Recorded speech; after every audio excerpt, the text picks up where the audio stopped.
Can y'all hear me? I'm pretty sure this is working. Aha! Hello! Good evening, darlings and deviants. Only one right now, but yeah. Today, we're going to be... Oh, well, my name is Lucy, and I'm just a little loony. Only a little bit, though. Today, we're going to be opening up a collector's booster of Fallout.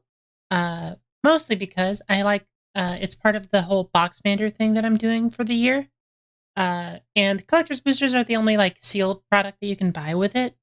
Like, it's the only way you can actually open up booster packs with it. So we're going to be doing that. It just happens to be the more expensive one and the cooler one and the one you can get all the cool stuff. Let me go to the opening and we'll get right into it. I don't want to delay it too much. Boom. Ah! I have a couple of new things about the whole setup here now. One, I have a new fancy camera. So it'll... like, you can actually, like, read the card now, and it's all like, hi, smidgen of pigeon. You can now actually, like, see it in, like, full 4K. It's not actually 4K, it's, like, 1080, but, like, with 60 FPS. Really cool. Wacha! And, I can now, like, move it and adjust it, and, like, once we get there, I'll be able to, zoom out later.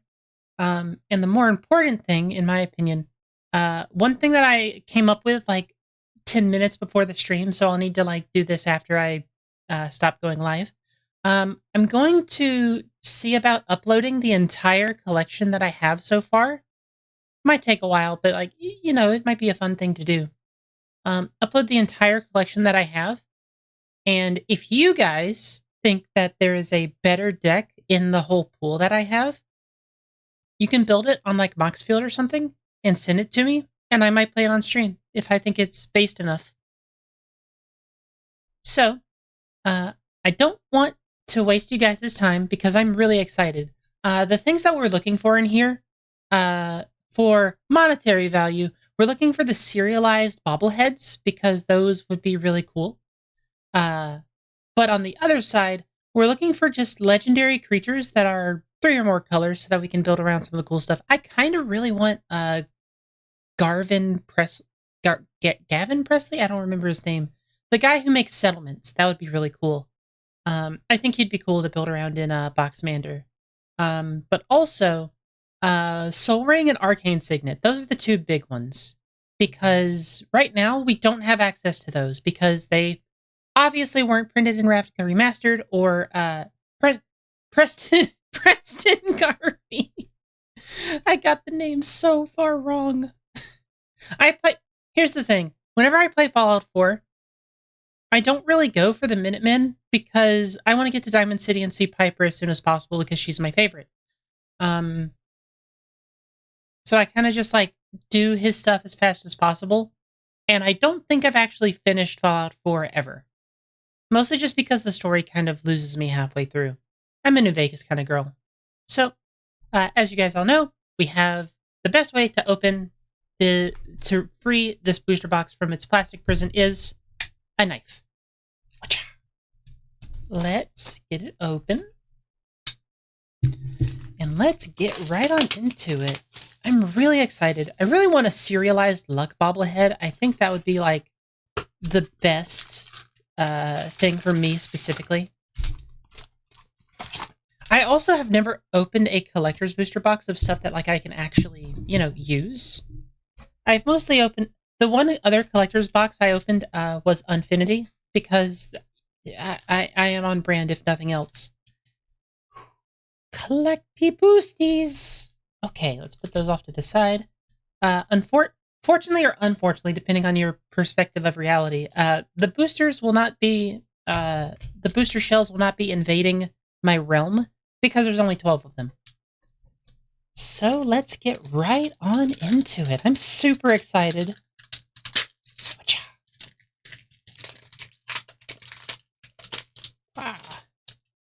All right.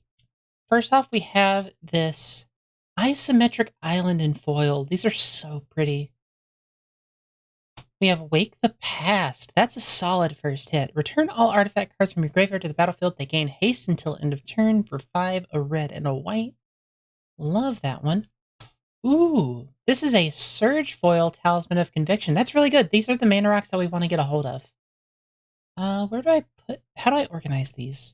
I will figure that out later. Valorous Stance is not bad. Target creature gains indestructible, and target creature with toughness 4 or greater, destroy it. That's instant. Seems pretty good. Bottle Cap Blast. This one's really cool.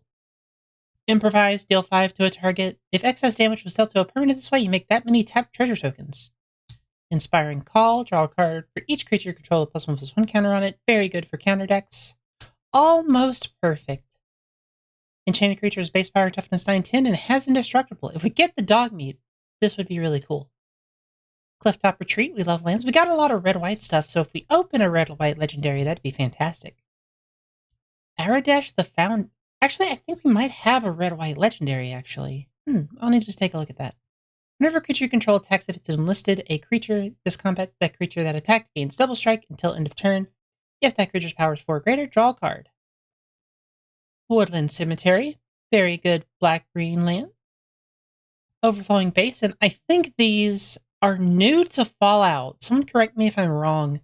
But I think these, the enemy filter lands, are new to Fallout.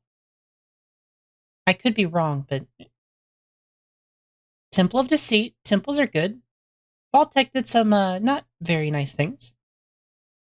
Opulent Power. We're getting a lot of lands, and I am okay with that. Ooh, we got a Watchful Radstag. Whenever it evolves, create a token that's a copy of it. I really like this card, and it's definitely going to see play. Well, like, we're going to put it in something. Unfortunately, it's not foil, but Inventory Management, red-white. For each aura and equipment you control, you may attach to it to a creature you control. Very good. You know, if you're playing those things. And we got a Energy Reserve and a Clue. Fantastic. So we got a lot of lands and mana rocks, and that's why I like these collector's boosters for the commander products. Like, obviously, I prefer to have the precons where you just get all the cards, but I'm fine with these collector's boosters because people looking for the cool serialized cards lower the prices of these lands, like these Overflowing Basins, this Woodland Cemetery, the Clifftop Retreats, these cool arts that you can actually play in older formats like Modern or Pioneer. And sometimes in Standard. They reprint those into Standard pretty frequently. It lowers the prices of those and makes it more accessible for everybody. Everybody wins. Ooh, a mountain. These are so pretty. I really love these. We have a Desolate Mire, a new one of those lands. Talisman of Indulgence. Like I said, we like these mana rocks. This one would go into Judith. We do that. Exotic Orchard. Love that. Command Tower. We got a Command Tower now. We can now play Command Tower. Woo! Agent Frank Horrigan. This is the first new legendary we have. 5 black and a green for an 8/6 mutant warrior. Trample. It has indestructible as long as it attacks this turn, and when it enters the battlefield or attacks, proliferate. Not bad at all, but I'd rather see one of the cooler 3-color ones, honestly. T45 Power Armor, an energy-based thing. I don't think we can play this really easily, unless we play with a proliferate thing, maybe. Branching Evolution. This is definitely seeing play in the brain, please work. Brain, please work. Not Vanifar. What's her name? Was it Vanifar? Prime Speaker Zagana. That one. That deck we built last time. Red deck. Ooh, new legendary. Blue and a red for a 1/3 that taps to go to creature an opponent controls. That player draws a card, but we add a red. Ooh. First, is it legendary that we have? Anguish and Making, a very solid piece of removal. Exile target online permanent. You lose 3 life for 1 black and 1 white in a back. Ooh! Desmonda, Freedom's Edge Surge Foil. Ooh. She's a 3/4 with Vigilance. Whenever she attacks, her creature card in your graveyard that's an artifact or has mana value 3 or less gains Escape until end of turn. The escape cost is equal to its mana cost, plus exile 2 other cards from your graveyard. Escape is like flashback, but it works for anything, and you typically have to exile cards from the graveyard as well. We have Surge Foil Hardened Scales. Ooh, that's so pretty. Love that. Ooh, a Powder Gang. This is very good. Like, Powder Ganger is just solid removal. He's 2 and a red for a 2/2 human rogue with squad 2. When it enters the battlefield, you destroy up to 1 target artifact, but squad means you can get multiples of them. We have Synth Infiltrator, a very good blue card. 3 blue for basically a clone, but it has Improvise, and that's really nice. Armory Paladin, 1 red and a white. Whenever you cast an aura equipment spell, exile the top card of your library. You may play that card until the end of your next turn. And a treasure and human knight token. Love these treasure tokens, by the way. I love the caps. Caps are so cool. Okay. I definitely think we might want to build Desmonda. Like, that seems very good. I don't know how many enchantments we have from the other sets, but it's definitely something to look at. Okay. Ooh, the basic lands come in Surge Foil. I'm gonna have to waste so much money. These are so pretty. Look at that. Ooh, Elder Arthur Maxon. 1 white and a black for a 4/2 human knight. Creature tokens you control have training. If you don't remember what training is, you're not alone. Whenever a creature token you control attacks with another creature with greater power, you put a +1/+1 counter on the token. You can also sacrifice another creature to give him indestructible. This is pretty tempting to build around too. Ooh, this was one I really wanted. Rosy Cutthroat Raider. 2 red for a 3/2 with first strike. At the end of combat, for each, if you attack this turn, you create a junk for each creature that attacked. I don't think we have enough cards right now to build a monocolored deck, but if we do, I think Rose is on the top cut. I didn't like Fallout 76 too much. I think it's an interesting game. I just don't think it needed to be multiplayer, honestly. But Rose is one of my favorite characters in that. The space captain too. She's pretty nice. A lot of the characters in that game are really sweet. It's just they put them in a game that kind of sucked. Pre-war formal wear, 2 and a white, enters battlefield, return target creature card from your graveyard with mana value 3 or less from your graveyard to the battlefield and attach pre-war formal wear to it. +2/+2 and has vigilance and equipped for 3. Very nice reanimation thing. Helios 1. That might be enough to enable an energy deck for us, but I don't think we have any ways to search this up, really. But you can pay 3, tap, and pay X energy to destroy a thing with energy. I think it's fine. Ooh, Fetid Pools. Enters battlefield taps and Island Swamp cycles for 2. Pretty nice. Desolate Mire. Another one of those. We don't need another one. Ooh, Sulphur Falls. Good blue-red land. Hey, the Ferris Lake. Hey, we actually have a lot of blue-red possibilities here. Maybe. Rootbound Crag. Love me a Rootbound Crag.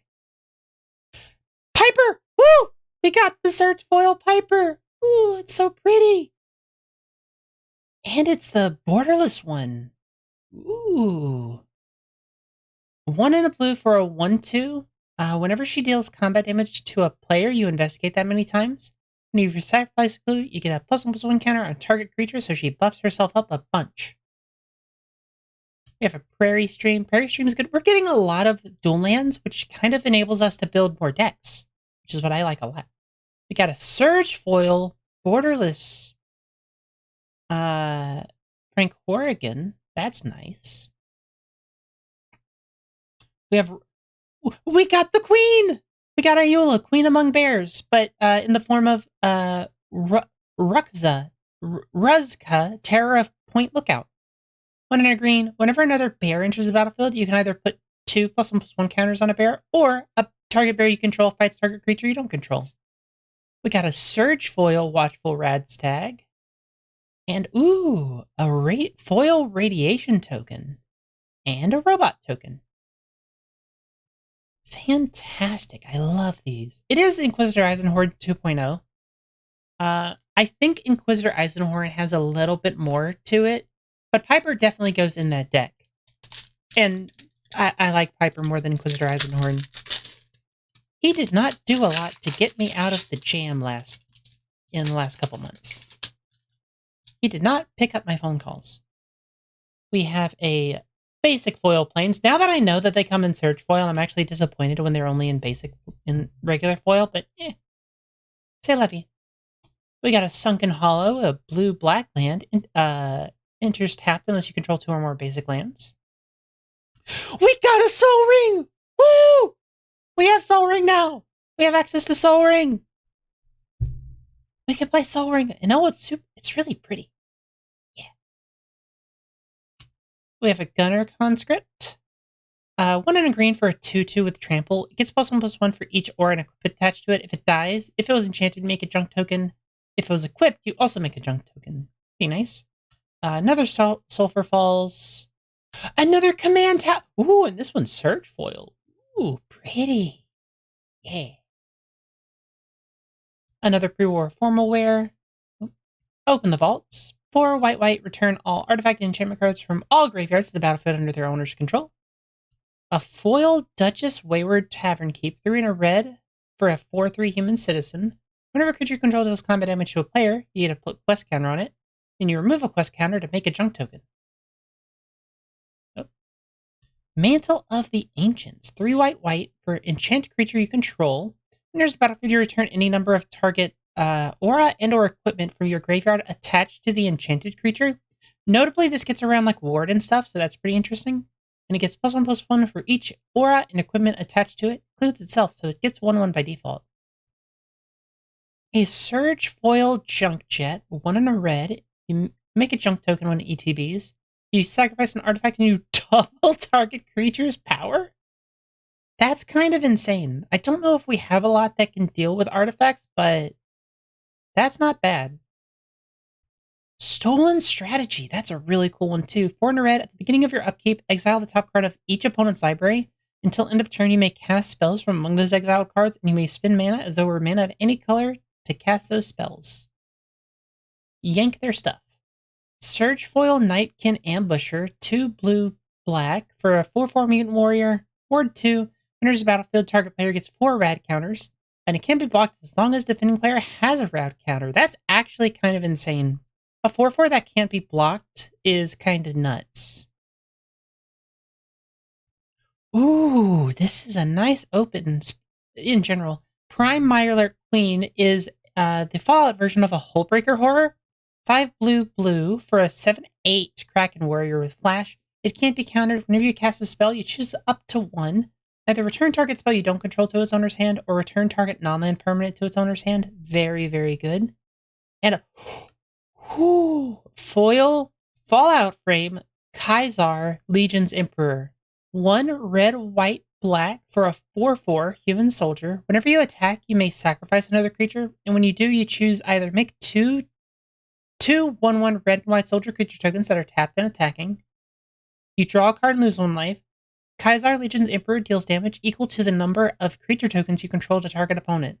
Look. Lore-wise, this guy sucks. He is awful. He should die.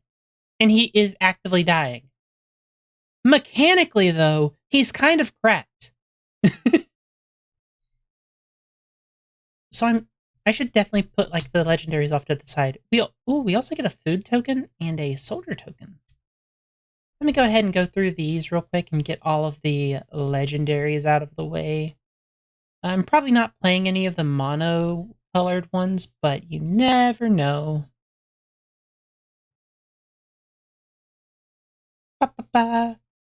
Rose, Elder,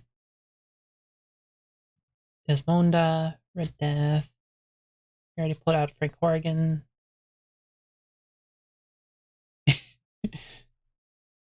Preempting every time you cast him with just like, look, I don't agree with his politics, but the card's cracked. So, you know, gotta do what you gotta do to win Magic the Gathering games.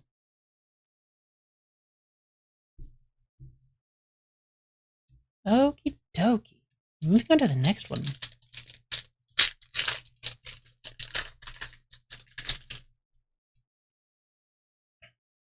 We got a mountain. Feral Ghoul, 2 and a black, 2/2 menace. Whenever another creature you control dies, put a +1/+1 counter on Feral Ghoul. Whenever it dies, each opponent gets a number of red counters equal to its power. This one's just kind of a solid card. Like, the red counters are, whatever. But just having the ability to have a thing that grows is very solid. White Glove Gourmand. 2 white black for a 2/2. When it enters the battlefield, you make 2 1/1 white human soldier creature tokens. Beginning of your end step, if another human died on your control this turn, you create a food token.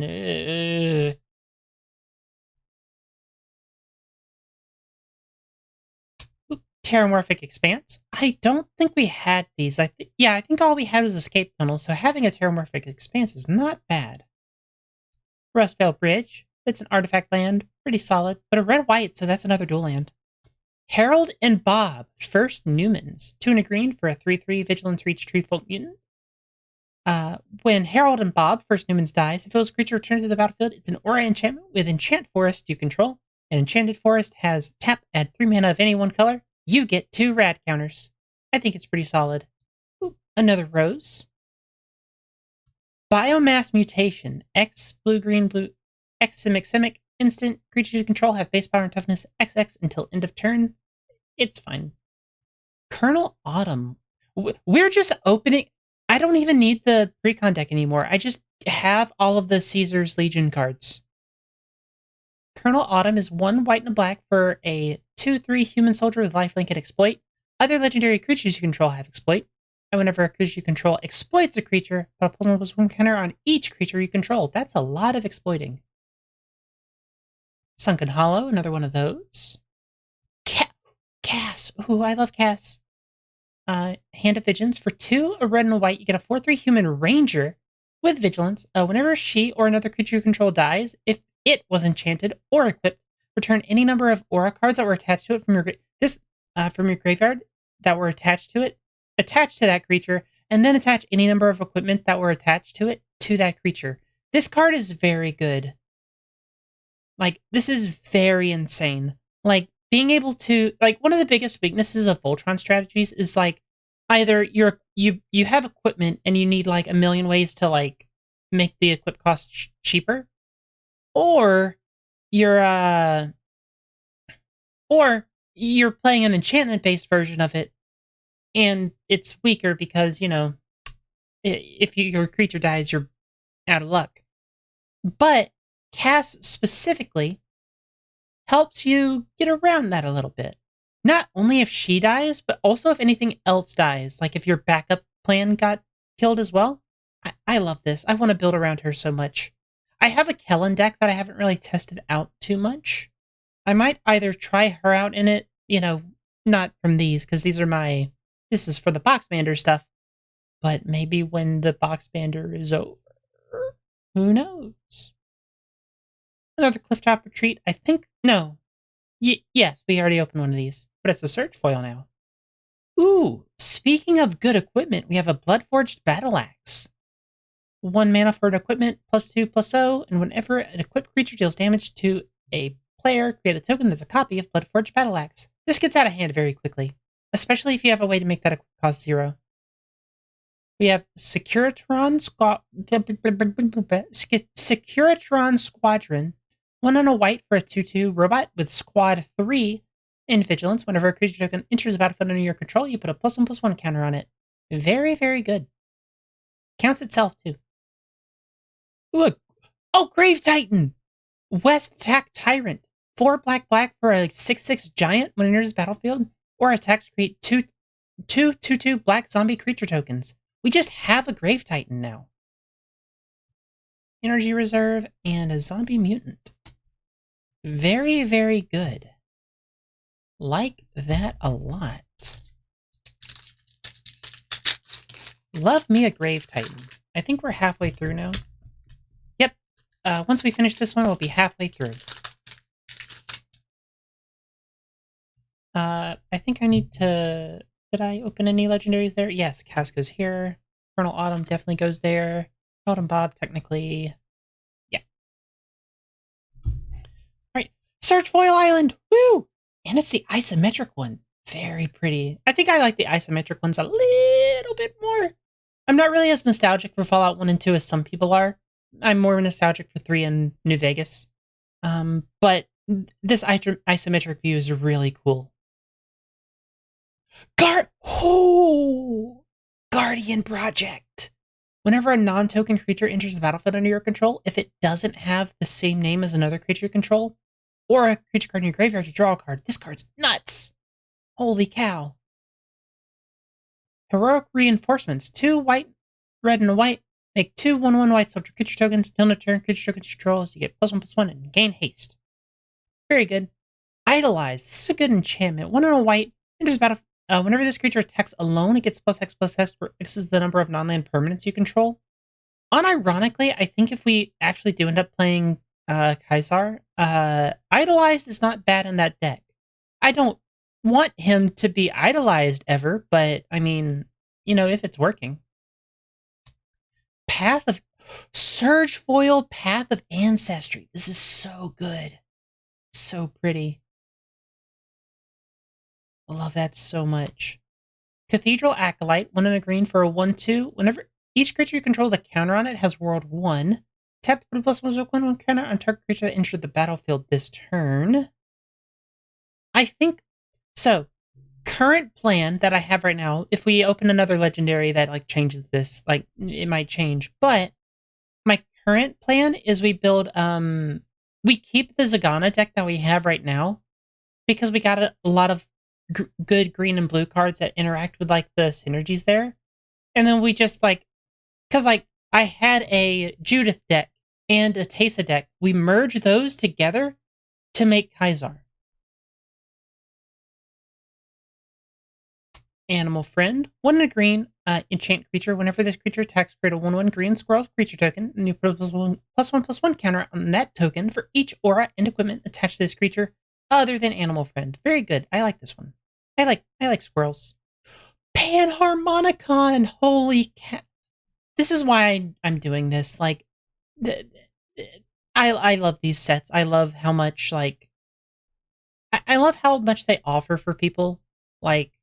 This card is going to be a lot cheaper now for people to have access to. If an artifact or creature entering the battlefield causes a triggered ability of a permanent you control to trigger, triggers an additional time, and it's a harmonica. It's cute. I like it. Struggle for Project Purity. This is a good one. 3 and a blue. When it enters the battlefield, you choose Brotherhood or Enclave. I think if you put... Oh, wait, artifact or creature. Enchantment. Doesn't matter. At the beginning of your upkeep, each opponent draws a card. You draw a card for each card chosen this way if you choose Brotherhood. If you choose Enclave, whenever a player attacks you with 1 or more creatures, that player gets twice that many rad counters. Personally, I'm always choosing Brotherhood. 1, because why would you choose the Enclave? They're kind of dorks. But also, just drawing 3 cards a turn seems pretty solid. I'm not going to say this is like a Rhystic Study, because it's nowhere near that. But Rhystic Study sometimes never draws you cards if people are smart and pay the 1 like you should be doing. Looks directly into the camera. But also, just drawing 3 cards a turn, this means you are drawing 3 cards to start the turn, and drawing an additional one just because that's the card you draw per turn. So you at least have a hand of 4 cards going into every single turn you have when this is here. I think that's pretty solid. Irrigated Farmland. Enters battlefield tap, cycling 2, Plains Island. It's nothing. Ooh, yes, man. Personal Securitron. 2 and a white for a 2/2. Legendary robot. Someone else gains control of it when you tap it. When they do, you draw 2 cards and you put a quest counter on him. Whenever he leaves the battlefield, as its owner creates 1/1 white soldier creature tokens for each quest counter on Yes Man. I like him. Martial Coup. X white white. Create X 1/1 white soldier creature tokens. If X is 5 or more, destroy all other creatures. Just a very good board wipe and gives us more of a reason to build Kaisar, honestly. Fraying Sanity. 2 and a white for an aura curse. Enchant. At the beginning of each step, enchanted player mills X cards where X is the number of cards that were put into their graveyard from anywhere this turn. Very good card. I don't see us playing it in Boxmander, but this card is just very nice. And it references Vault 42, I think? It's the Penny Arcade one, the one where Penny Arcade, like... The premise of this vault is it's this dude and a box of puppets, and that was it. Oh. Ooh! Unfortunately, it's not like a soul ring or anything, but we got the cool command tower. Pip-Boy command tower. I love these so much.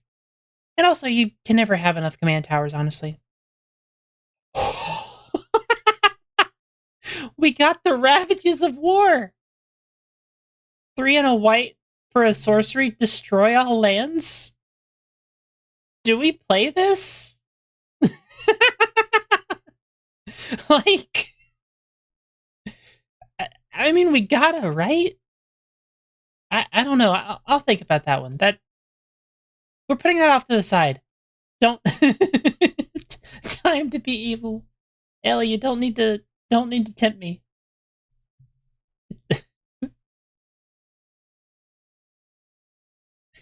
Land...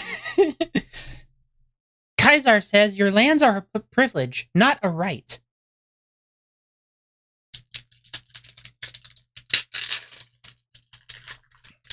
We're halfway through.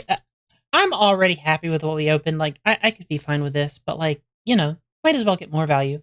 We have a foil forest, another overflowing basin, ruinous ultimatum, one of the best board wipes, honestly. Super expensive at red, black, white, white. For destroy all non-land permanents your opponents control. It was my responsibility to bring the torch of knowledge to the wastes. Yeah, except your knowledge was like outdated, and you know, Rome also kind of fell. Like, you know, that's where my logic with this guy kind of falls. It's like Rome was great, and it's like, well, yeah, because they didn't have nukes. We have nukes now, and also they both of the empires that you're trying to simulate failed. They both didn't work. Oh, there's that other... This is the other Fallout 76 character that I like a lot. Commander Sofia de Gure. I think that's how you say it. I don't know. I'm not a Spanish speaker. 3 and a white for a human pilot with flash. When Commander Sofia de Gure enters the battlefield, destroy up to one target legendary permanent. That permanent's controller creates a junk token. Basically, I love how this implies she just lands directly on your opponent's commander and blows it up and leaves a junk token. I really like her story. So if you didn't play Fallout 76, because why would you have played Fallout 76? Her story is that she was a astronaut that went up and they put her into like cryosleep, but then she crash lands back after the bombs fall. They put her up the day the bombs would have dropped, and then she comes back down in like 200 years. Because she was in cryosleep, she's still fine, but she has no idea what's going on. Ooh, Arcade Ganon. 2 a white and a blue for a 2/3. For a human doctor. Tap to draw a card, then discard a card, put a quest counter on Arcade Ganon. For Auld Lang Syne. Once during each of your turns, you may cast an artifact or human spell from your graveyard with mana value less than or equal to the number of quest counters on Arcade Ganon. Ganon is really cool. He's a really interesting character, like, in Fallout New Vegas. I'm not going to spoil you for it, because I think, unlike Sophia, I don't think anybody's going to play this game. But I do recommend people play Fallout New Vegas, so I'm not going to spoil it for you. He's just cool. Dark Water Catacombs. Very nice. Kate Cage Brawler. Red and green for a 1/1. As long as your turn, Kate Cage Brawler has indestructible. She's a human warrior. Whenever she attacks, you and defending player each draw a card, then discard a card. Put 2+1 counters on Kate if you discarded a card with the highest mana value among cards with the highest. I love her. So cool. I know she's a companion in Fallout 4. I don't know what her deal is. Mostly because Piper takes all of my focus whenever I play Fallout 4. We have another Rootbound Craig. Another Yes Man, but this one is normal foil. Blasphemous Act! Red and 8. It costs 1 less for each creature on the battlefield for a sorcery. It deals 13 damage to each creature. Just very good. Speaking of board wipes, Megaton's Fate, 5 and a red. Choose 1. Destroy target artifact. Create 4 treasure tokens. Whenever it deals 8 damage to each creature. Okay. So you choose 1, destroy target artifact, and you make 4 treasure tokens. That's fine. It deals 8 damage to each creature. Each player gets 4 red counters if you choose Detonate to blow everything up. Another Search Foil Exotic Orchard. Sean, Father of Sins. 3 blue red for a human scientist, 3/4. Whenever you attack, you may create a tapped and attacking token that's a copy of target attacking legendary creature you control other than Sean, except it's not legendary and it's a synth artifact creature in addition to its other types. That's a lot of text. When it leaves the battlefield, you exile all synth tokens you control. We have Vats. 2 black for split second. Choose any number of target creatures with equal toughness. Destroy the chosen creatures. Very, very good, in my opinion. And Mysterious Stranger. 2 red for a 3/2 human rogue with flash. When it enters the battlefield for each graveyard with an instant or sorcery card in it, you exile a target instant or sorcery card from that graveyard. If 2 or more cards were exiled this way, you choose one of them at random and copy it, and you may cast the copy without paying its mana cost. Very good. Another treasure token, NCR dollar. We actually figured out the math of this. Apparent. So either a treasure token, like a mana in Magic, is either worth $50 or it's worth like $4. It really depends. We got a human soldier on the other end. One, doing math is never worth it. Don't do math. But it's kind of neat to figure out like how much a cap is worth in like Magic, and it was fun. Open sesame.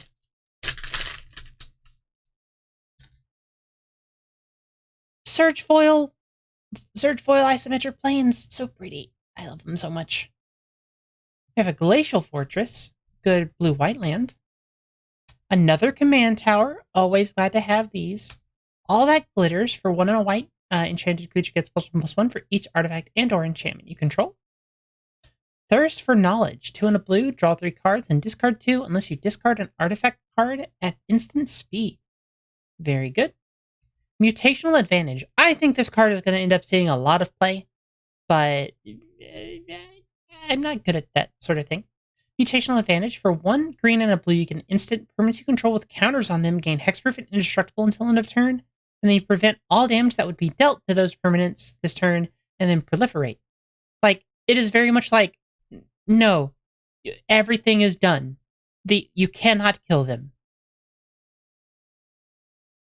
It's the Wandering Dad! James Wandering Dad is 2 and a blue for a legendary human scientist. He lets you tap to add 2 colorless, spend this mana only to activate abilities. Add a 2/4. But he also has Follow Him, Instant Speed Adventure, X blue, investigate X times. Very good. Clues are eating very recently. Clue decks are very, very... They've been very buffed in recent times. Sheltered Thicket. Very good. A foil Kate this time. Put that in here. Another Branching Evolution. Curie, Emergent Intelligence and Surge Foil. 1 and blue for a 1/3. Robe it. Whenever it deals combat damage to a player, you draw cards equal to its power. Then you can pay 1 and a blue to exile another non-token artifact creature you control. Cure becomes a copy of the exiled creature, except it has, the ability I had before that it lets it draw a card. And I don't think it exile becomes a copy of it, except it has... Oh yeah, it just becomes a copy of the one time. Non-token artifact creature you control becomes a copy of the exiled creature, except it has it. Yeah. Curie seems really neat to build around. I'm going to turn her into a Blightsteel Colossus. Kabong. Surge Foil Panharmonicon. It's so pretty. Ooh, Plasma Caster. 1 and a red for an equipment. Equipped creature gets +1/+1. Whenever it attacks, you get 2 energy. Then you can pay 2 energy to choose target creature that's blocking equipped creature. Flip a coin.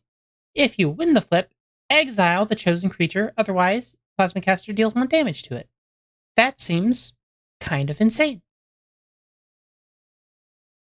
We have Toxic Sheep Squatch. For 3 and a, it's a Gem Razor, if you know what that is. It's 3 and a green for a 4/4, reach trample. Whenever this creature mutates, destroy target artifact or enchantment an opponent controls, and it has mutate for 1 and a green. And another green. 1 green. We got Dr. Madison Lee. She's blue, a red, and a white for a 2/3 human scientist. Whenever you cast an artifact spell, you get an energy. Then you can tap and pay 1, 3, or 5 energy. If you pay 1, target creature gets +1/+0 and gains trample and haste until end of turn. If you pay 3, you draw a card. If you pay 5, return target artifact card from your graveyard to the battlefield tapped. Very nice. We got a junk token and a settlement token. Very, very nice that we have so far.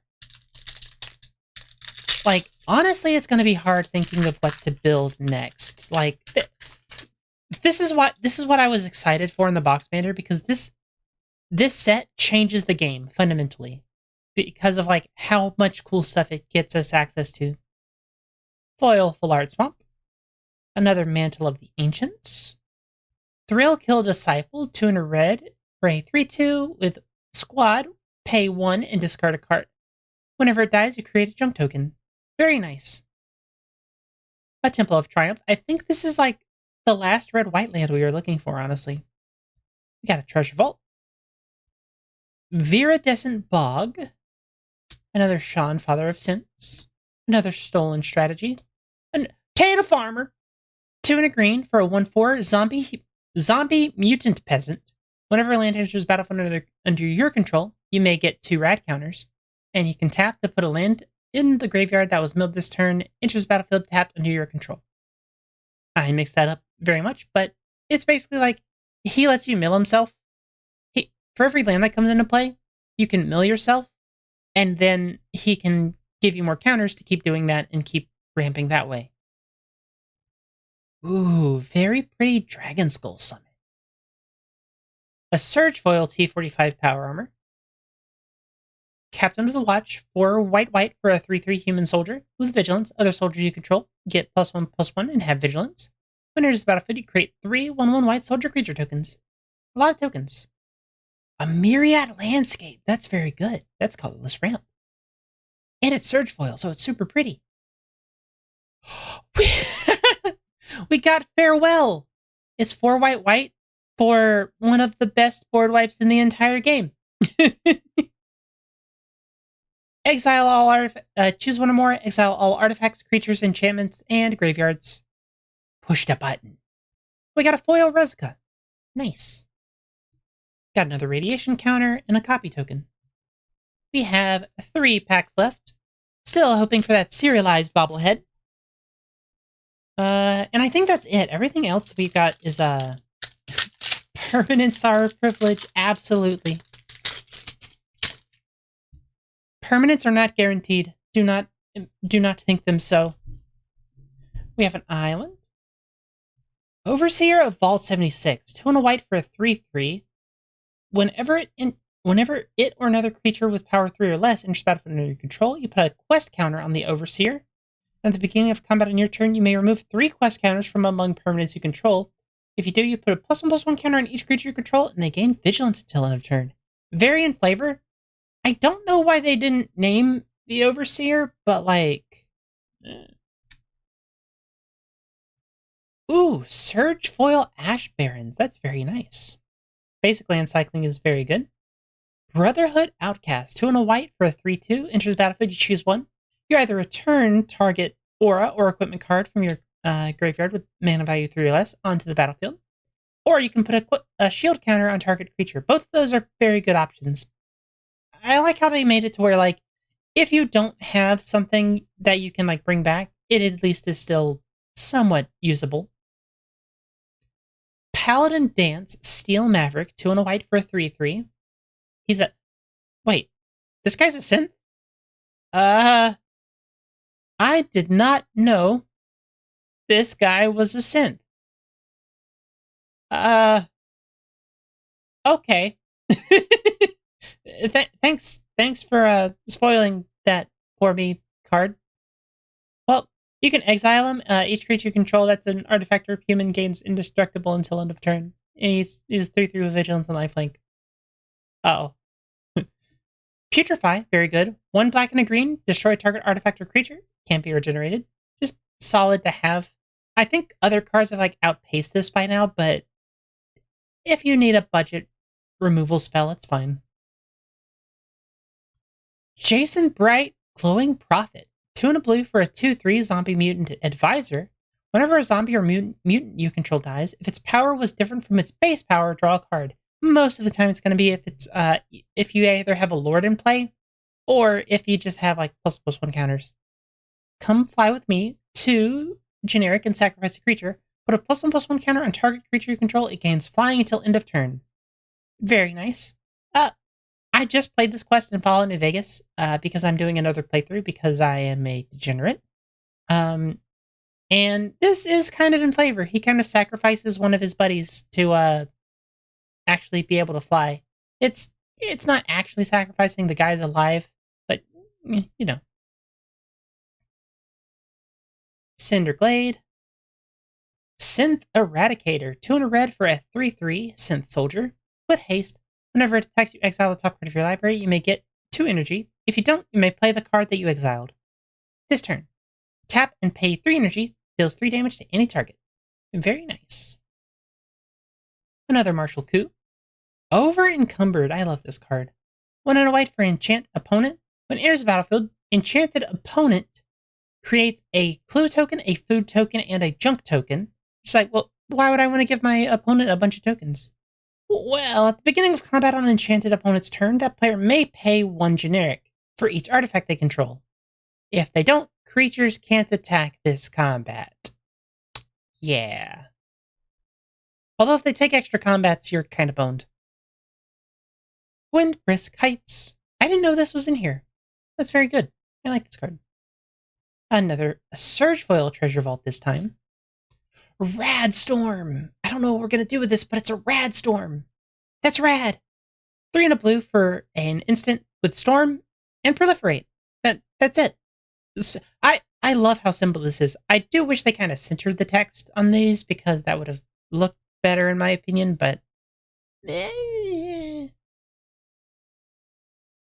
And we have I think we have all of the variations of the Watchful Radstag now, at least in this frame. Another treasure token and another human soldier. 2 more packs left, y'all.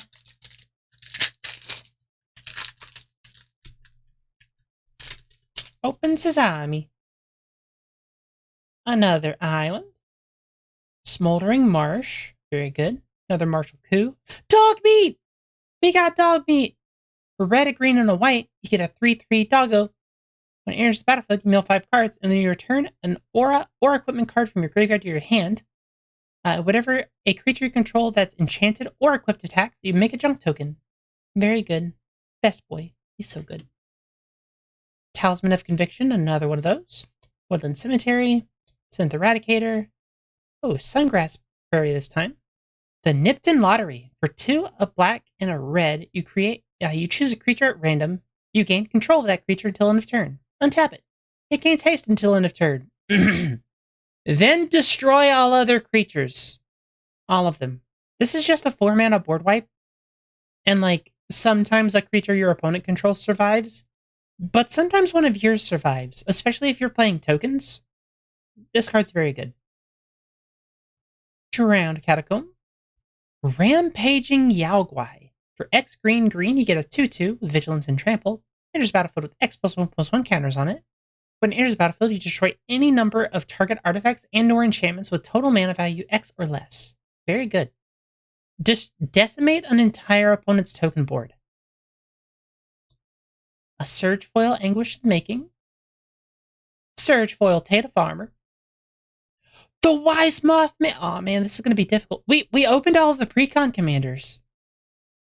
For 1, a black, a green, and a blue, you get a 3/3 Insect Mutant. When it enters the battlefield or attacks, each player gets a rad counter. Whenever one or more non-land cards are milled, put a +1/+1 counter on each of up to X target creatures, where X is the number of non-land cards milled this way. Very good there. And a foil command tower. Oh, that's so pretty. I love that so much. Food token and a clue token. Oop. Okay. This one's gonna be hard.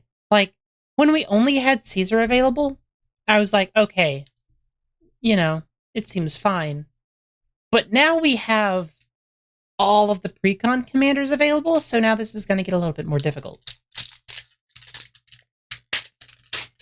This is the last pack. We are still looking for the serialized bobblehead, but I think everybody's looking for those. We have a Surge Foil Mountain. We have a Desolate Mire. Terramorphic Expanse. Codsworth Handy Helper. For 2 and a white, you get a 2/3 that commanders you control have Ward 2. Tap 2 to spin this mana only to cast aura and or equipment spells. And tap to attach target or equipment you control to target creature you control. Oop. Another Curie. A Path of Ancestry. The Puirden Steel Flagship for white for a legendary artifact vehicle. Whenever a non-token artifact enters the battlefield under your control, create a 2/2 white human knight creature token with this creature gets +2/+2 as long as an artifact enters the battlefield under your control this turn and crew 2. Very good. I don't know if we play this. I don't know how many artifacts we have that are like good for it. Sunken Hollow. Mr. Gutsy for 2 generic, you get a 1/1 robot soldier.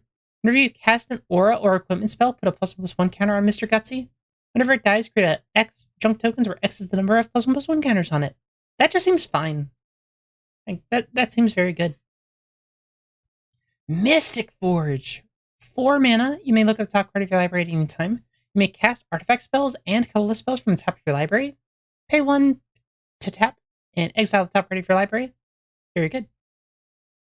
Nuke Launcher. 2 generic. A creature gets +3/+0 and has Intimidate. If you don't remember what Intimidate does, because it is a relatively new mechanic, you get to... the creature that has Intimidate can only be blocked by creatures with the same color or artifact creatures. Notably, if you equip this to a colorless creature, it can only be blocked by artifact creatures because colorless isn't a color. So, if an Eldrazi equips itself with a nuke, other Eldrazi are more scared of the Eldrazi with a nuke, which, I would be too. Temple of Epiphany. Very sweet. Surge Foil. Ash Barrens. Specimen 73. 4 green for a Hornet Queen, 2/2. Flying Death Touch. When it enters the battlefield, you create 4 1/1 green insect creature tokens with Flying and Death Touch. And the last card. What? We got another one. It's just a foil one. Okay. That's fine. I didn't want the bobblehead anyway. I really wanted the bobblehead. We got a junk token and a soldier token. Boop. Okay. We're going to go to the just chatting screen real quick while I clean up some stuff and readjust my camera. Because what we're going to do next is sort these cards, and then we're going to build more decks. I'll show you what we have right now. But then also, we're going to see about building something else. Let's go to the camera here. It's currently, I think it was at 120 before. Yeah. Let me see how that looks. Oh yeah, that's great. Good job. We're back. All right, let's get to organizing. So, before I do that, we're going to, real quick, I'm going to take a sip of water. Gotta hydrate. And then, we're going to take a look at what we have already right now. And came up sticker because I am a degenerate. Right now, the stuff we have access to, this is a pack I opened at at my store, so I will toss that off to the side because that is not included in the pile of stuff we have now. I built Taste Up because we had a lot of close synergies. We had some. Let's see. What made it cooler? We had like Novice Inspector and Homicide Investigator assembled the players. We had a lot of cool stuff for the Clue deck. And we have built over here in the other pile, we have Open a Sesame. More things that I opened up at FNM.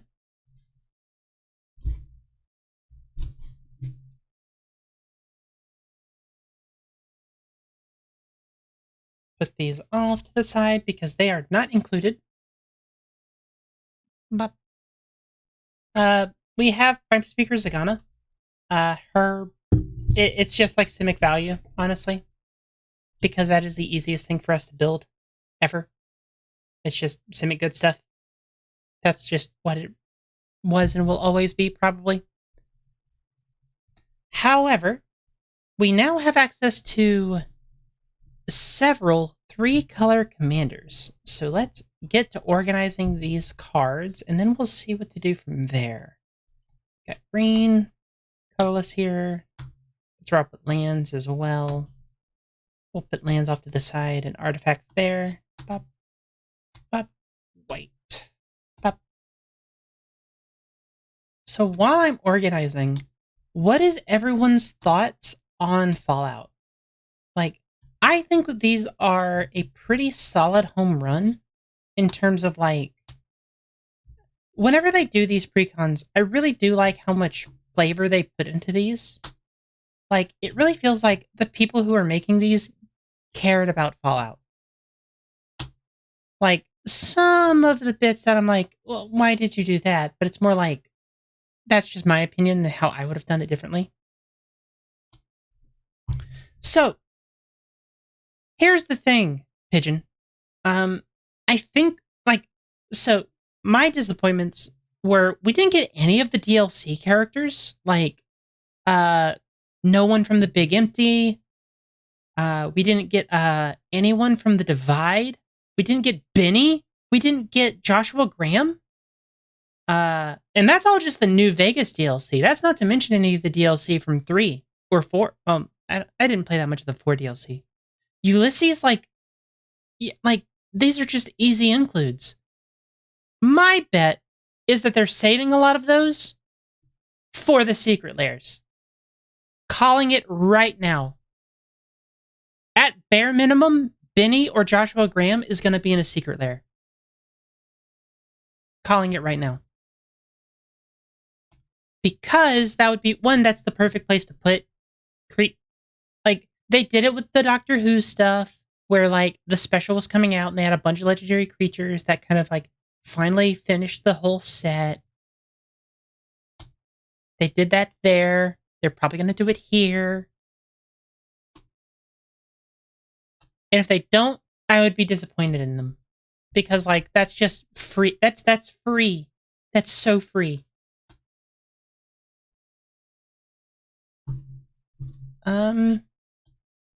Other thoughts about it?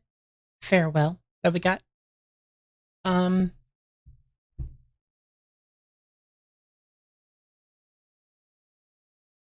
Yeah, oddly enough for this one, I think this might have been less of a Fallout fans go to play Magic and more Magic fans go to play Fallout. But, like, I think that's always going to be the case with these universes beyond crossovers. Like, we're always going to have that sort of, like, crossover kind of thing where, like, how do I put it? Like, with the Lord of the Rings one, I don't care too much about Lord of the Rings, but I thought it was fine. But I do know other people who didn't share my I didn't like Lord of the Rings, and they went and go read it and watched some of the movies, and they were like, it's really sweet. Same thing with Doctor Who. A lot of Magic players who didn't like Doctor Who went and watched it, and they were like, "Oh, this is really cool." Warhammer is the notable one that I was like, that got Warhammer players to play Magic. I don't really have a lot of the data on the Doctor Who people who came to play Magic or Fallout people who came to play Magic. I don't know. But that is something that Wizards has access to, and I do not. For I just run a circus. I do not run Wizards of the Coast. Bop, boop, boop, boop. Did we get that many black cards?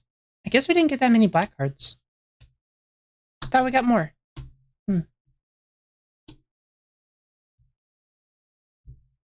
So at least one. Okay, okay.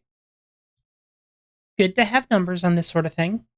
We'll just put that with the multicolor because I think I already have one of him in there. Pop. I wish that my camera could read the fact that my eyes are looking down and not closing, because that's not what they're doing. But that's what it thinks I am. I mean, do we play this? Like, this just feels mean. But on the other hand, it would be very funny. But on the other hand, I want to play these decks on stream so that you guys can see more of it. But like,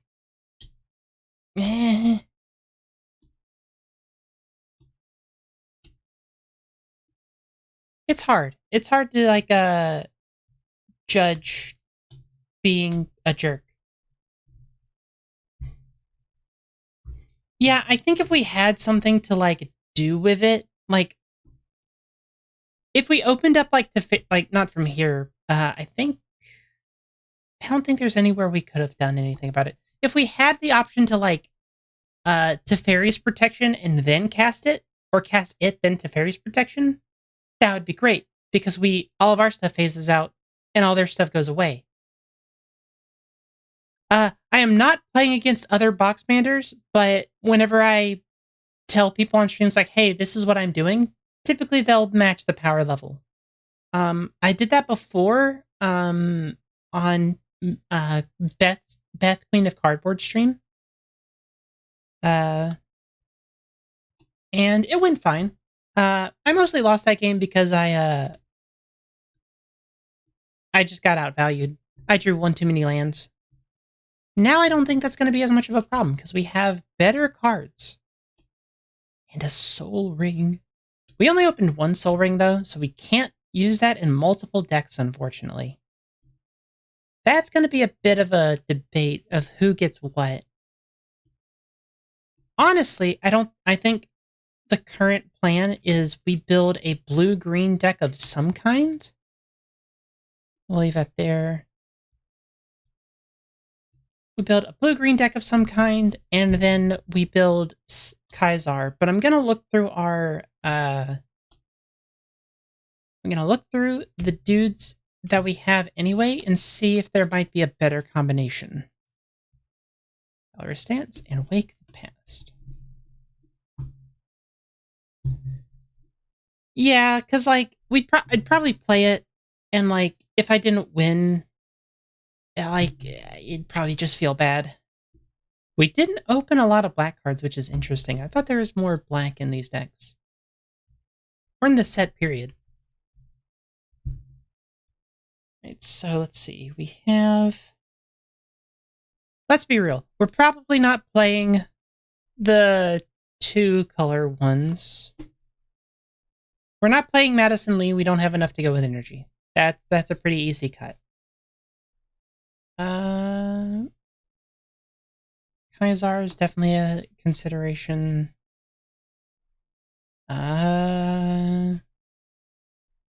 Cass, maybe? Yeah. We will put everything else in here and put them in decks as it becomes relevant. Pop. Pop. Pop. Pop. Pop. Pop. Pop. Pop. Pop.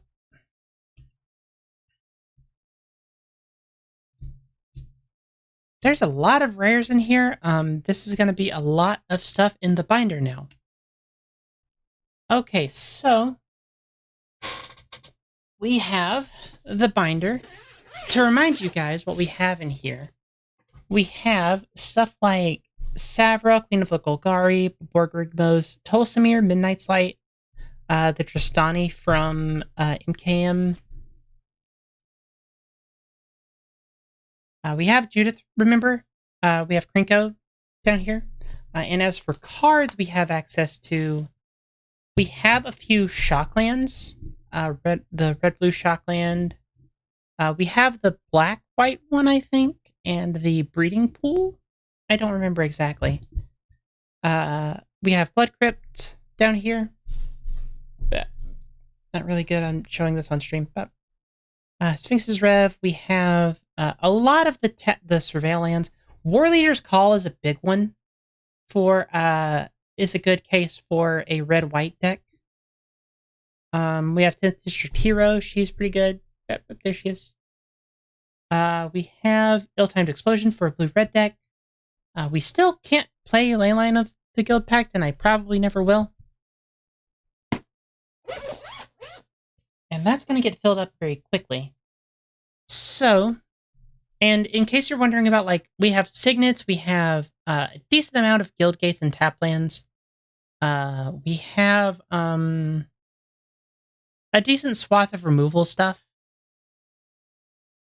So the question becomes, do we play Kaisar or not?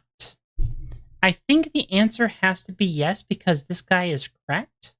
And we don't really have any other 3-color options. Because, like, we could do... Now, what we could do, honestly, is we could replace... we don't have a lot of black cards, but we could replace Prime Speaker Zagana with the Wise Mothman and go with that, because these two are pretty solid together. Like, it feels weird just like turning these decks into just Fallout deck. But I mean, these are kind of amazing. These cards are kind of cracked. So I think we're going to do that. Yeah, voice crack. We're going to do that instead. I think we're going to put these cards in there. I don't think we have... I don't think we need that much mill for the Mothman, honestly. Like, we have Feral Ghoul. We have a bunch of, like, I think for the Mothman, it's less of like a mill deck, and the mill is more incidental to just put counters on our stuff and then turn sideways. Like, we care less about the mill and more about the counters. Because Zagana is very expensive. That's like the biggest issue. And plus, we have a lot of really solid black and green cards.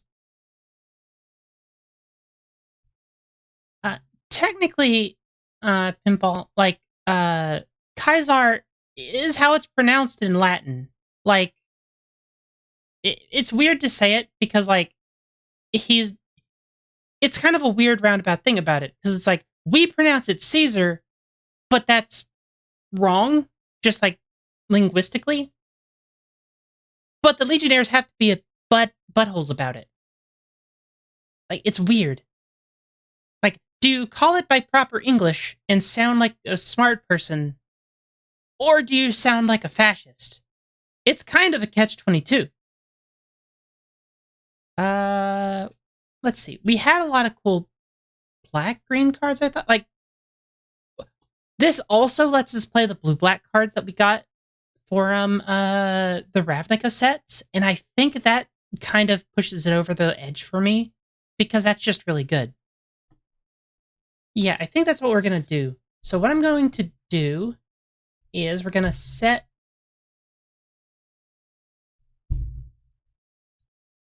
I have not done enough with Arcade.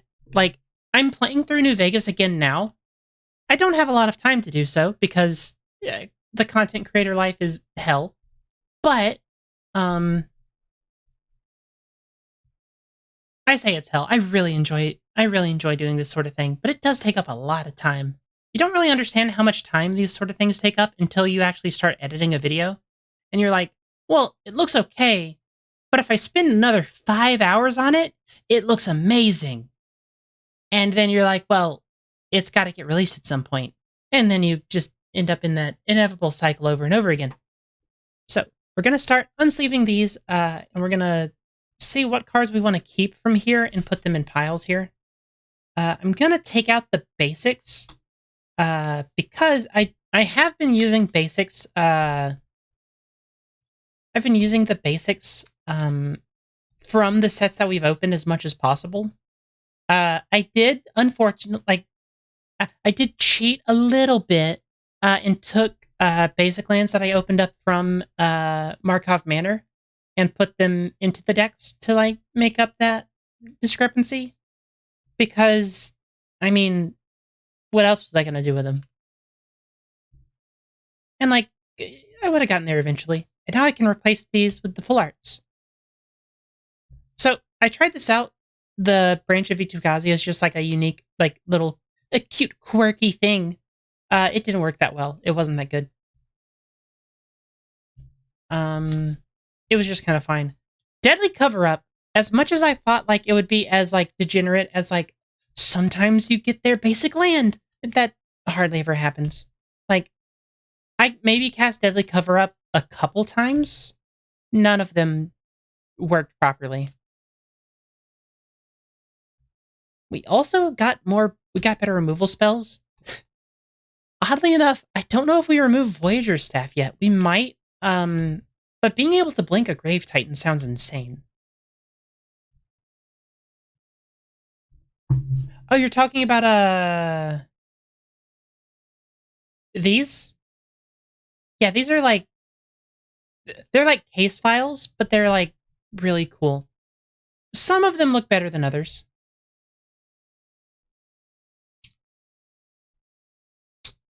Treacherous Greed also did better than expected. I like that a lot. Orzhov Signet, we're definitely going to have to keep that. We also get a bunch of new lands. I don't think any of these cross over off the top of my head. I think we're fine on that. Doing math in my head. I think we're fine. It's going to be weird because, like, we're moving from, like, traditional standard-y power levels to actual, like, real commander cards. It's going to be interesting how that works. Massacre Girl. I think we're going to have to take her out. I don't think she works well with Kaisar. I don't think she does. Although, she might work well with the Mothman. Thinking about it now, that might actually be the play. Thinking. I like moved my finger to like my chin to be like, thinking. But my camera cannot handle my hand movements yet. I'm working on that technology, but it is advanced technology from my realm. Yeah, we get to cut a lot of like bad cards. Like, I was playing Snarling Gorehound. I think we get to cut that card now, which is very good. And some of these like worst removal spells, we get to cut those. We get to play like actual ramp cards. I think we finally get to cut Seal of the Guild Pack too. That's the main benefit of this, of a third set getting added. We now get to cut a lot of bad cards. Like a lot of cards that were just like straight up awful, we get to cut now. I like how I have 5 viewers now that the opening is done. I should probably change the stream title, actually. Can I do that from here? Oh, nope. How do I do that? Let's see. Can I change this? Edit stream info. Let's just Fallout Boxmander builds. Delete that. And now done. Okay. Now if people come look at the stream, they know what they're coming into. So they don't, like, think I'm just opening up a bunch of boxes of Fallout Collector boosters. I don't like lying to people. Now, do we take the magnifying glass out? Probably. I think we have better ramp stuff now. Like, I think these are now turning into real commander decks now. They're just, slightly worse than your average ones. They're built with, like, a quirky little addition. I think the main differences moving forward are going to be if they add any cool rares or mythics to, like, the Outlaws of Thunder Junction or something. Or if they, like, add cool, like, special guests. Like, Thunder Junction, the stuff that's going to change the game is, like, the wanted lists. Some of the cooler, like they have those, the, like, bonus sheet stuff. I think that's going to be where Thunder Junction changes this stuff up. But as for big sweeping changes, I think that's going to be done for the Boxmander because we open, like, Soul Ring and stuff. That kind of changes the game in not a negative way, but it definitely changes things in a certain sense. All right. So let's pull these out. And I will get to Prince Speaker Zagana soon. Let's just get our land situation settled first. Let's get the dual lands for Kaisar first. Where are they?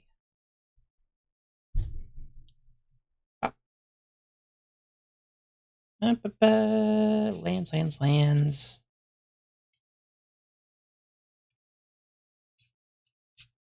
I just will go for both of them while I'm here. Opulent Palace, Temple of Deceit, Overflowing Basin, Woodland Cemetery, Clifftop Retreat, Desolate Mire, Exotic Orchard. We'll put one here. Command Tower. I'll put this one here because I want to put the fancy one in there. I don't think we play Helios one. We have a Desolate Mire, Sunken Hollow, Command Tower. Yeah, we already got one. Termorphic Expanse. I only think I got one of those. Put the fancy Sunken Hollow in there. We have a fancier Clifftop Retreat, so let's put that one in there. Oh. Path of Ancestry. I know we opened up 2 of those, so we can put one there. There's the fancy Command Tower. Overflowing Basin. We got that one already. Darkwater Catacombs. Pop. Exotic Orchard. Pop. Temple of Triumph. Pop. Viridescent Bog. That goes there. Dragon Skull Summit. Myriad Landscape. Ash Barrens. Windbrisk Heights. Smoldering Marsh. Drowned Catacomb. Yep, there's one there. Termorphic Expanse. Put those in both. Oh, there's a foil. I don't know if we put the Command Tower. This one's not foil. We gotta put the foil in there. Path of Ancestry. I'm gonna move that to there. Put that one there. Ash Barrens. Pop. Talisman of Conviction. Indulgence. I think since green has more natural ramp, we're gonna put the Soul Ring in the Kaisar deck. Especially because I don't think we opened any of the artifact. Oh, we didn't open any artifacts that ramped in the Mothman colors. Interesting. The foil is obviously about, like, if you can blind your opponents with the shininess of your deck, obviously it's better, right?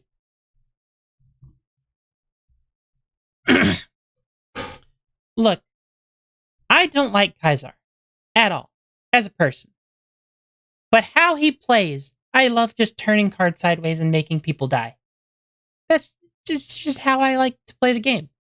The Mothman, I think I prefer his colors more, but I don't know how well this one will perform.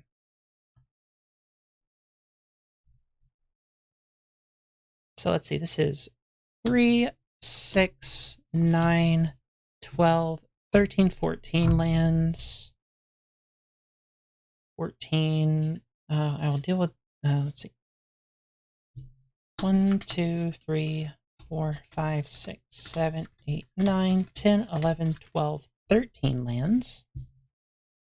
Let's go to the Binder of Rares to pull out the relevant. We have a Watery Grave that goes into the Mothman deck.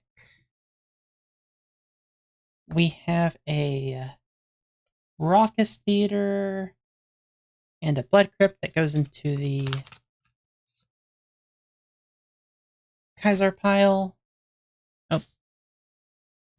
Gotta play, since we have access to it, gotta play the full art one. That's just how Magic works. No other lands. I think we have some signets that we need to get a hold of. Let me just... my chair! My chair is slowly descending upon me because it sucks. This chair is bad. So, typically, I like running 40 lands in Commander, but that's with multi-double face cards, and we don't really have access to those. They don't exist. So what I'm going to do is see how much ramp we have access to, and see how many lands we have to play there. 9, 10. 10 there. We have 5 here. I don't think I have any tap lands in here. Well, there's one. That one's definitely going in. We like having the options. We have the Orzhov Signet that we need to pull out.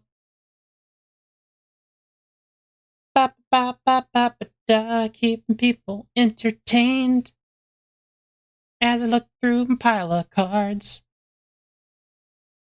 Let's see. I don't have the dual lands for Kaiser. Interesting. Alright, now we have the Boxmander box, which, by the way, since I'm here, it's time to check off Fallout. Ba-boom. Everything else on here is like Outlaws is coming up, Modern Horizons 3 is coming up, Assassin's Creed we know about. At some point I'll have to add Marvel onto here. I don't know when or what that's gonna be.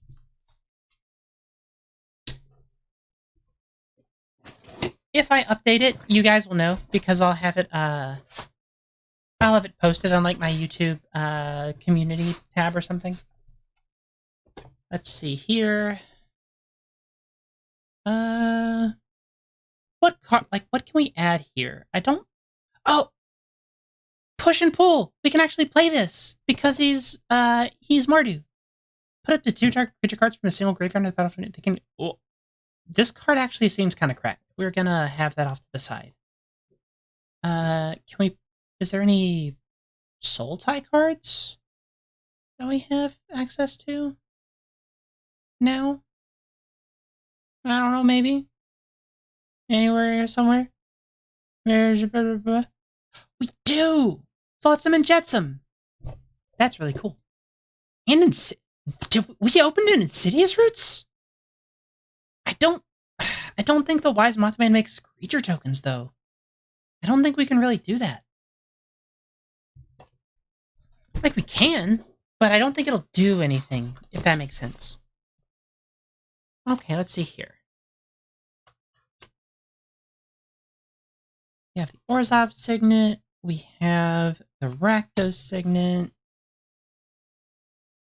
I think that's all of the ramp we have access to in Mardu. Unless I missed something from the other pile, which I might have. Let's take a look. We have 5. Let's see here. Where is all of our ramp effects? I thought I had more in here. Really, don't have that many.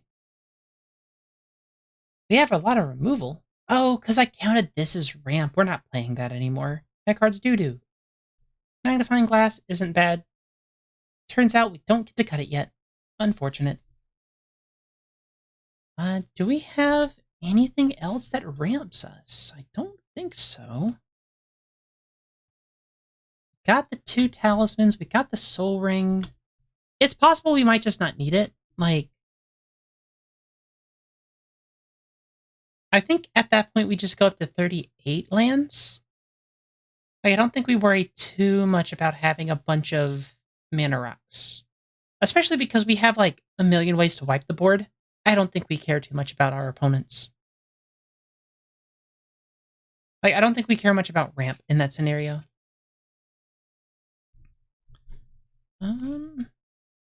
Yeah, it's looking like that was all of the ramp. Let's see. Black, green, red, white, black, green, black, red. Red, white, black, red. So we would be looking for white, black. That's Talisman of... I don't know. All right. Ramp is a privilege. All right. I think that's all of the lands we have. Oh, wait. I have the Rakdos Guildgate. All right. That has us at the appropriate number of those things. So let's get to adding lands. Let's see, how many do we need? I said 38. So we have 3, 6, 9. 1 swamp. So we need... That's 17. Well, this is going to be 18. Wait, no, math. Okay. This is 3, 6, 9, 10. 3, 6, 9. So that's 19. We need 38. So that's 19 more lands? I think that's math. Yeah. So 19 divided by 3 is 3, 9, 18. That's 6. And then 1 extra? Probably 1 extra... mountain? No, probably plains. Plains is probably more important. So that's... I said 8 of each? No. 6 of each plus 1. 6, 12, 8. Yes. So 1... Probably want to prefer the Fallout ones, actually. Because I think they look cooler. We have 1... 1, 2, 2. Didn't get that many swamps. We got a lot of islands. Yeah, we got a lot of forests and islands. Mothman's going to be eaten good. All right. We have 1, 2, 3, 4. 4, 5, 6, 5, 6. I think I want one more. Yeah, I think I want one more plains. Ruinous Ultimatum being 3 white is the main thing I'm thinking about. Thinking about that. Let's open up the box of basics that I have here. These are the basics from the stuff that we've opened so far. We have 4 full art mountainous.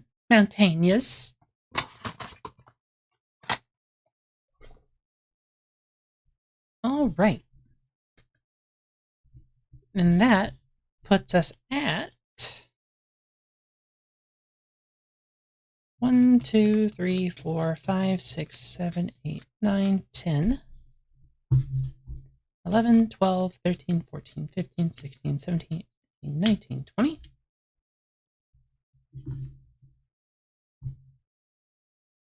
Three, 6, 7, 8. Soul ring and the magnifying glass go there. So that's 40 there. Now let's put in cards. Okay. So we have two more. Let's see. We need to put in 60 more cards here to make like an actual real deck to play. 59 includes the commander. 3, 6, 9, 10. Have this to help me figure out what we have there. 3, 6, 9, 10. 10. I'm doing it this way so it helps me visualize like how many that we have left over that we can still add at a glance. So we have here, so we have, yeah, pop, pop. So we have 1, 3, 6 cards here. So let's go about the cards that we know we want to put into this deck. I definitely want to put Yes Man in here. Definitely want to put Sophia in here.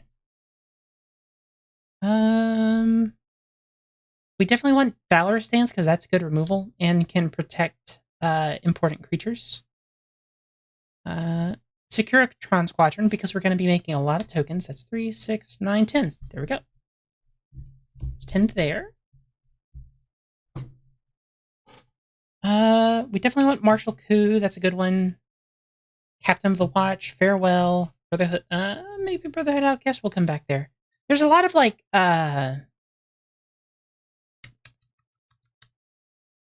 there's a lot of like wrath and like big effects, but stuff that's like we have a lot of white cards that are designed for the dog meat deck and less for the Kaiser deck.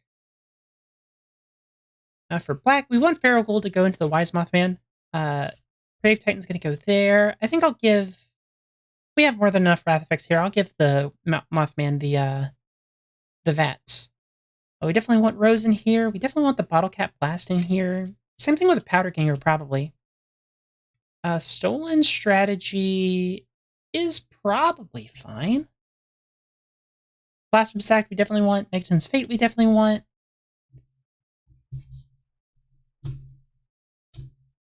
Mysterious Stranger.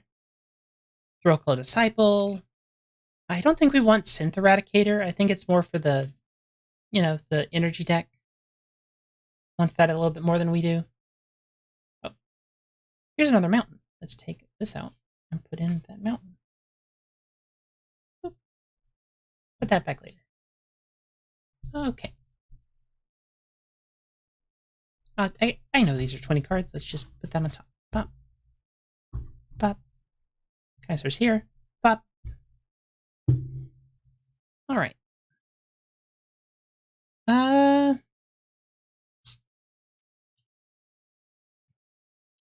Maybe Panharmonicon. We'll come to that later. I definitely think we want Nuke Launcher because we want to be able to give these Intimidate, probably. Elder Maxon's good. Desmonda, maybe? Probably. Colonel Autumn. I think we want a lot of legendary creatures, actually, because of the Colonel Autumn. Can help us a lot. I don't think we'll have enough artifacts to make Wake the Past work. Vanquished in Making, definitely. Armory Paladin's probably good. Night King Ambusher's going over there, definitely. White Glove, Gourmand. It's just in the deck. Heroic. Nipton Lottery.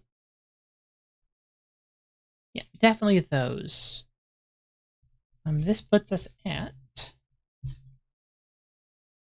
1, 2, 3, 4, 5, 6, 7, 8, 9, 10. How'd the pulls go? Smite Lord, they went pretty okay. So, in terms of, like, big money cards, I don't know if we hit that much, honestly. We hit a lot of lands, which, me personally, I really like hitting the lands. Just because I like having access to dual lands.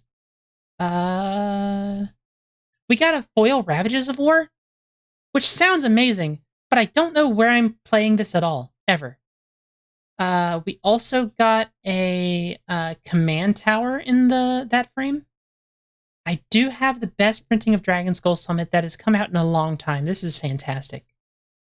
We got a foil Ruxa.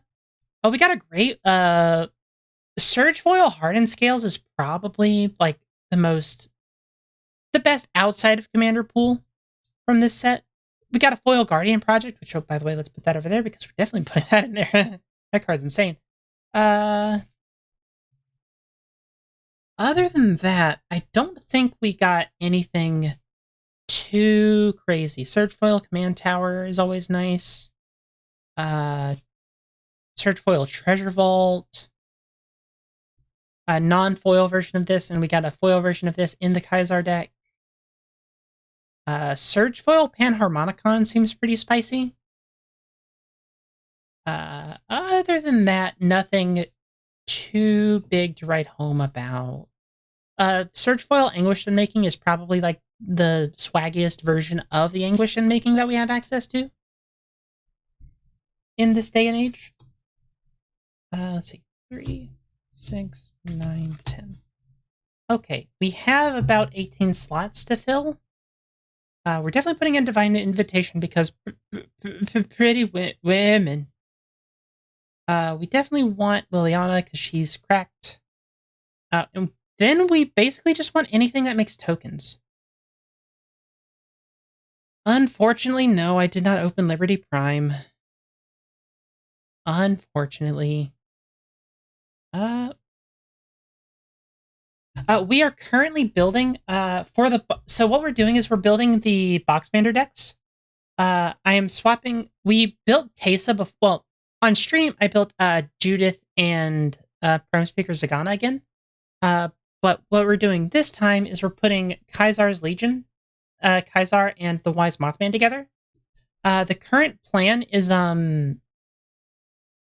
what I want to do is play these and play them on stream a couple times. Like whenever you see me guesting, I'll try to get these on screen. But notably, what I want to do is upload this entire collection somewhere that so everyone can take a look at it. And if you want to try your hand at building decks from it, and I think that it is sufficiently based, I'm going to put it on. I'll try to build it together and put it on stream. I think that would be cool. What other things do we have for things that make tokens? I don't think we have that many things that make tokens in here. Does this make tokens? Returns cards from the graveyard. It's probably fine. I don't think we have that much that makes creature tokens. I think because we have those, we play the priest, definitely. Probably don't play that Kaya anymore. She's probably not good enough here. Whenever another creature with power 2 or less, maybe we'll put that in there.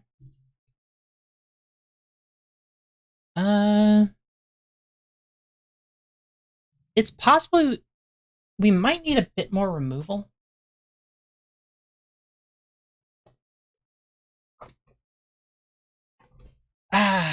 I don't think we didn't open Sarah Lyons, unfortunately. We got Cass. We got. Oh, that reminds me. We should probably put some of these legendaries in here. If a creature attacks this combat, we put Yes Man in there. Oh right, these legendaries don't have the big stuff that we were caring about. Whenever could you control? I think we do want Duchess in there because we're making a bunch of tokens.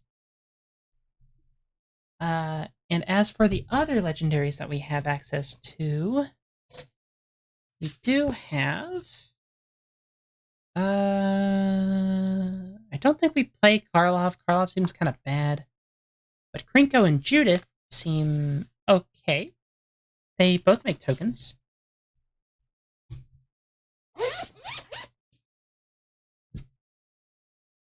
Let's see here. 1, 2, 3, 4, 5, 6, 7, 8, 9, 10. 3, 6, 9, 10. Fantastic. We just need 20 more cards. Let's pop this. Well, let's actually go through the rares that we have here. I definitely think we want a response to Resurgence. This gives us a extra attack phase if we want to. War Leader's Call, absolutely. We want that one.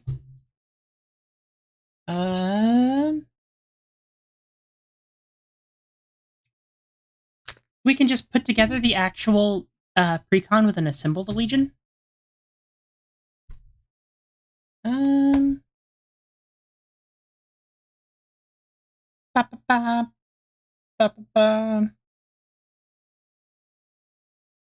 don't think anything else here is like really.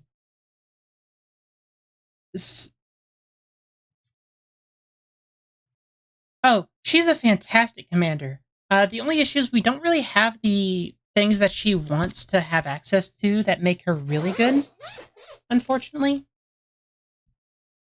A lot of stuff we have access to, kind of like, she really likes having things that ping the whole board.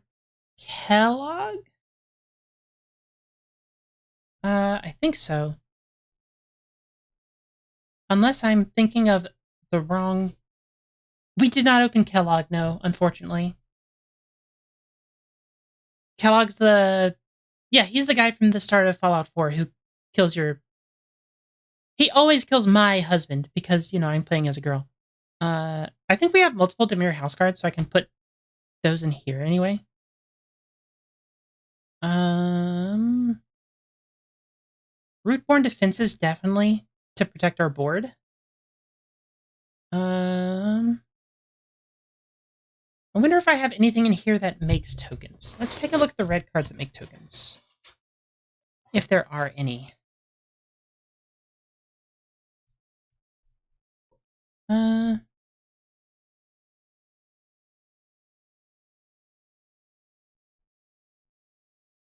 Let's see here. Since we're making tokens, let's put in Krinko's command. Like, I think that's the main goal of the deck, is just to go wide with a bunch of tokens. Let's see. Do we put in a Lightning Helix just as removal? Probably not. I don't think that's good enough. Not in Commander, at least. If it was 1 mana cheaper, maybe. Truefire Captain's not bad. Boros Guildmage? Being able to give our opponent stuff first strike and blow someone out is pretty rad. Also being able to be like your opponent goes, oh man, I wish this card had haste. And we go, well, what if it had haste? But I was thinking if you had him, he could work well with some of the cards. He definitely would. There's so many cool stuff that he could work with there. Like, I think the pools were good for normal pools. I don't think they were great for, did I put a Boros Signet in here? I don't think I did. Where's my ramp? Ramp was in this pile? Let's see. We did open a Soul Ring, which is good. Soul Ring is good. Unfortunately, we only opened one, but I don't think the Mothman's going to need a Soul Ring. Honestly. Where is the... Oh, yeah. We also opened this Farewell. Pretty sweet. A foil Grave Titan. Oh, okay. K-Draco TV. We did get a Surge Foil Bloodforge Battle Axe, and I think I'm going to put that in here as well. K-Draco TV. What we're doing here, I am doing what's known as I'm calling it the Yearly Boxmander Challenge. So the idea here is I'm building decks for Commander that are from the boxes that I've opened so far throughout the year. So we've opened a box of Ravnica Remastered, a box of Murders at Markov Manor, and just today, Fallout. So we're only building from that pool of cards. I probably should have made that clearer in like the stream title or something. That's on me. I think we opened a Bloodforged Battle Axe. Let me see if I got it somewhere. I might have already put it in here.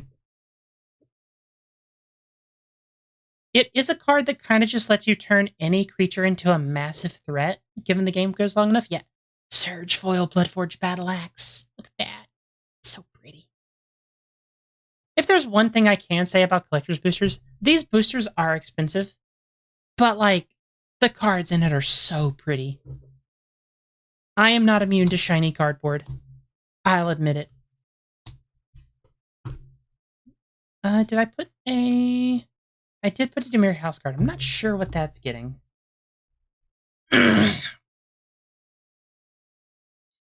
Let's just put some generic good stuff in here. Like... Devouring Light's a good removal spell. Wojek Investigator is pretty okay. Massacre Girl is my love. Deadly Cover-Up's another Wrath effect.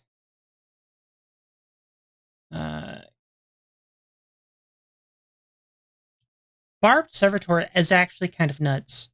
Treacherous Greed's probably good. Even in the Eyes in the Skies is good. I think we had a... We put in this Vindictive Vampire for just some extra oomph. And a...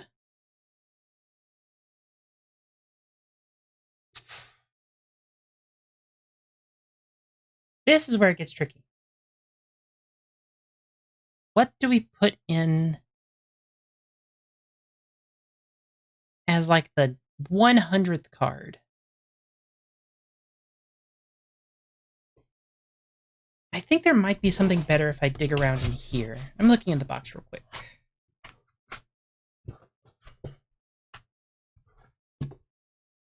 What were the borderless cards I pulled from Fallout? More than a few. Notable ones. I had a borderless Farewell. Cass is a really cool one. The only reason Cass is in here is because I don't think I have enough like equipments to actually make it good.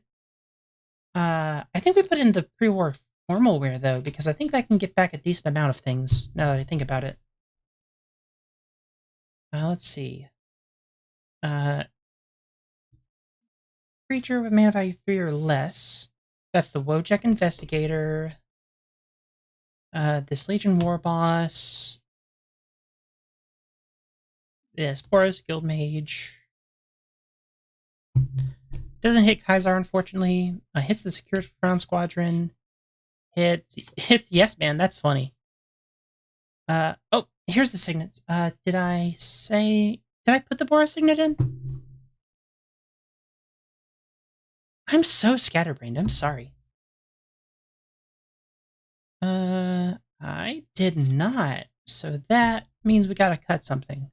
What was something that I wasn't super excited to put in? We can take out the Servitor. I don't think he, like...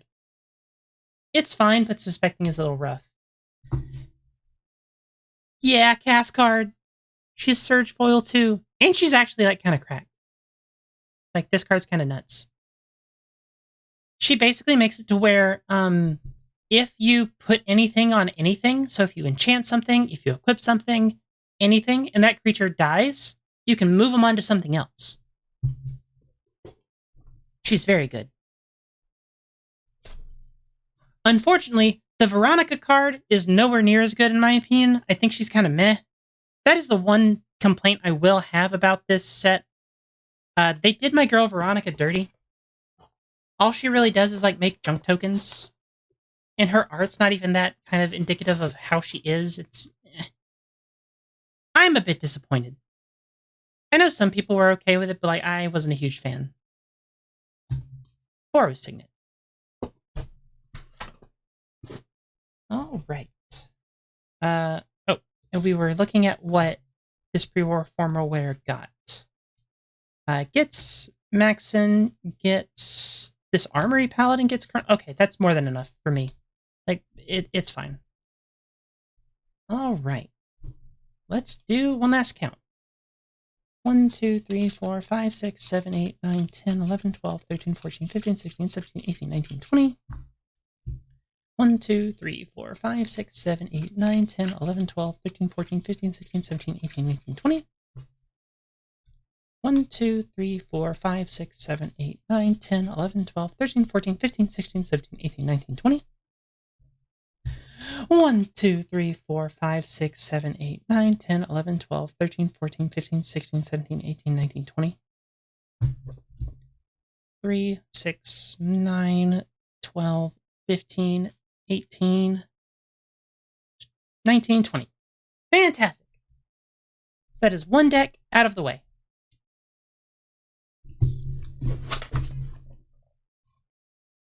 Next up, for my next trick, we have this Kaiser really wants to get into the fight. He's sliding. Okay. We're putting you over here because you cannot be trusted. All right. We have some cards that we put off to the side because we know we want to put them in the deck.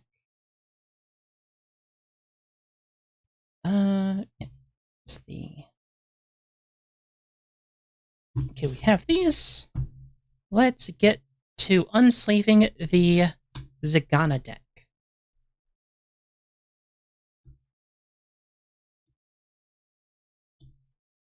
There's actually a lot of, like, cracked cards in this deck. Like, I think the Mothman deck is going to be just a little bit better just based off of card quality alone. Like, is it going to be doing too much with the rad counter shenanigans? I don't think so. But I don't think it needs to. I think it's just going to be cracked. Oh yeah, Armory Paladin's going to go brazy. Unfortunately, we don't have a lot of artifact synergies to go along with it. But did I put in the Queer Mirror? Because that's a card that should definitely be going... Well, I don't know if we have a lot of artifacts to go with it. Like, we're not really an artifact deck with this deck. It's more like... you have a Chorus Signet. Bloodforged Battle Axe makes artifacts.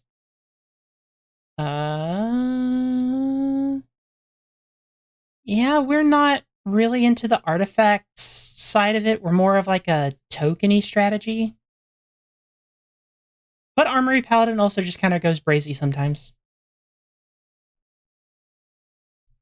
I think this is going to be interesting because, like, I am going to open up like Bloomburrow and the other ones. Like, if we open up some good artifacts in like Thunder Junction, like it has that equipment that gives protection from instants and sorceries. That's nuts. So if we have access to stuff like that, that's going to be amazing.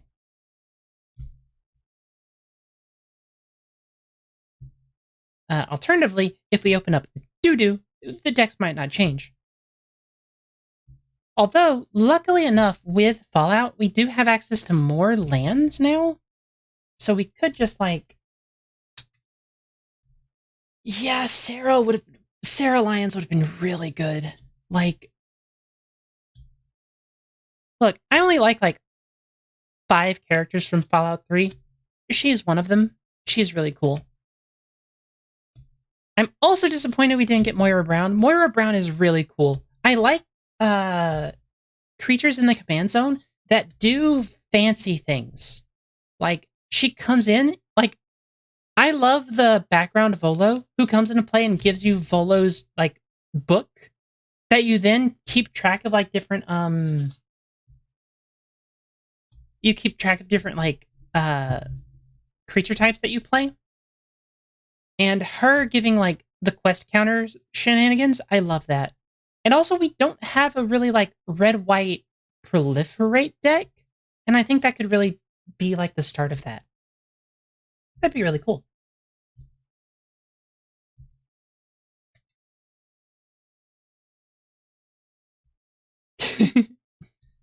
Yeah. So here's the thing about Fallout 3 with the Brotherhood.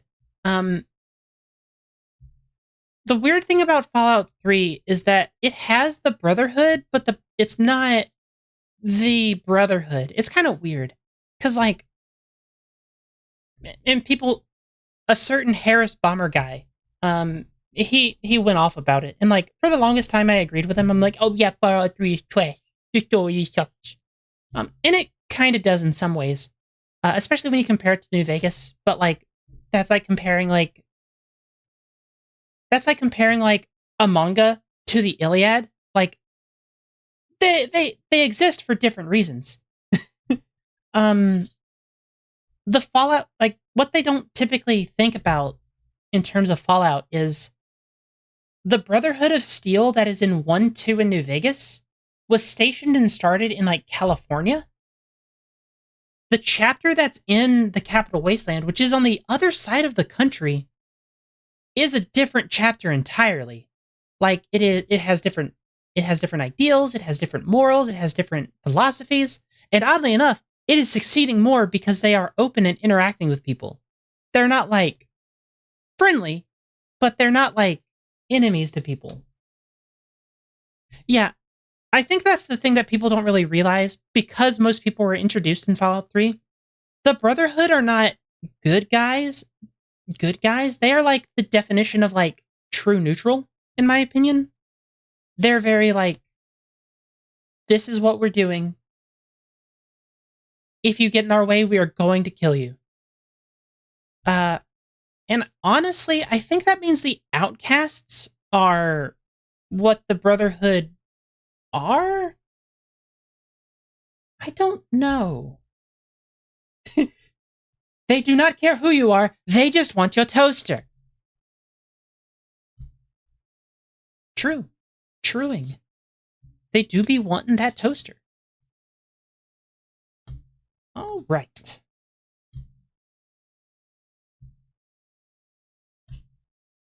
Exactly. Like, if you are closed off from the world, you refuse to change, and you don't want to, like, you can't really, you have, like, a weird, if you are against gay people, you are doomed to fail. That's just how it works. Veronica and her girlfriend had to break up because of their chapter's awfulness, and they faded into obscurity unless the courier decides, you know what, I'm going to broker a peace with the NCR.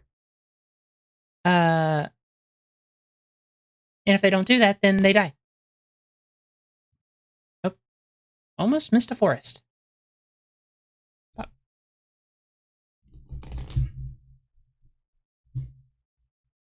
Just saying, if you're against gay people, I'm not saying you'll die and fade into obscurity, along with history, but, like, you know, I'm just saying that Fallout New Vegas says that's what'll happen. Just, like, that's all I'm pointing out. Like, thoroughfare, breeding pool, edge maze, escape tunnel. I don't know if we're gonna end up playing Fabricate anymore, because we don't really.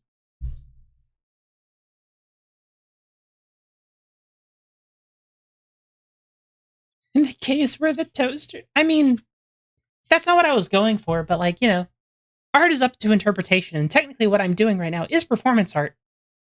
So if that's how you interpret it, I can't stop you. Do I have any of the blue-black lands from here? I know I saw the water grave, but did I have the... Oh, I do have the green-black one. I almost missed that one. That's Plains Island. Nope, to everything else.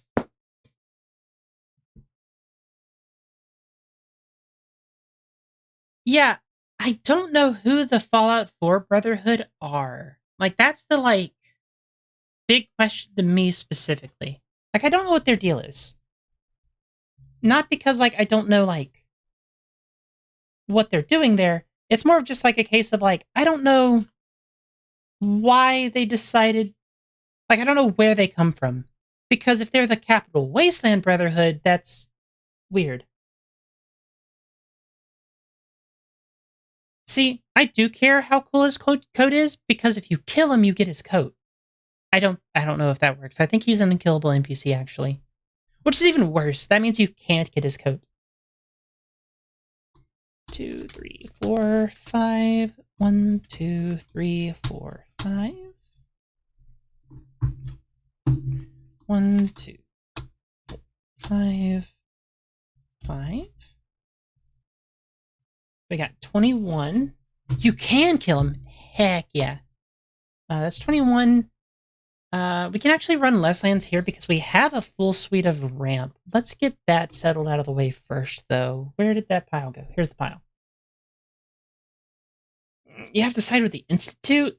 Kind of cringe. Kind of cringe.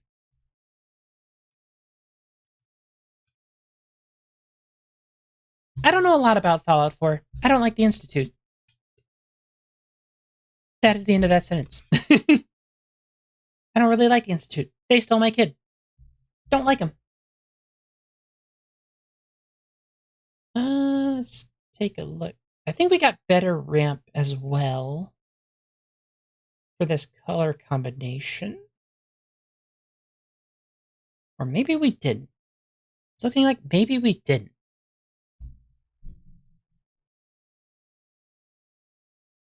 Nope.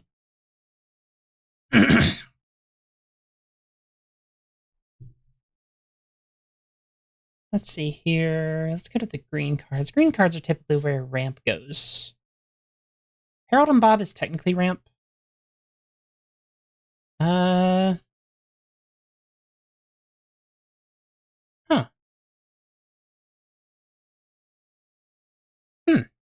No ramp there. We get any ramp here?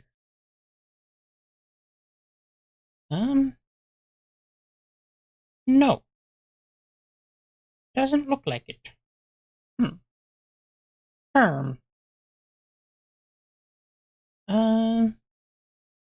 Yeah. So this means we should probably put in the less than optimal ramp pieces that we have access to in here, just to be safe. Technically, this is a ramp piece. Magnifying glass.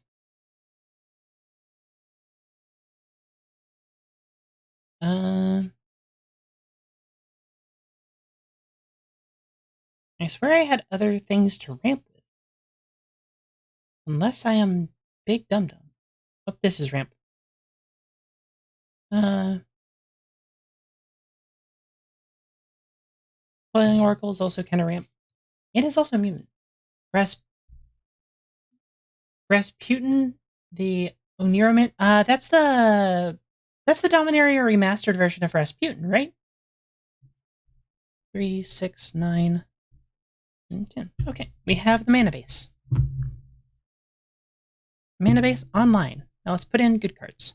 1, a 2, a 3, a 4, a 5, 6. I don't have any experience with them necessarily. I'm gonna put in, because I'm definitely putting in Piper. I don't care if it's right. I'm putting her in. I'm gonna put the thinking cap in because that means we have at least 2 detectives. And that is worth it to me.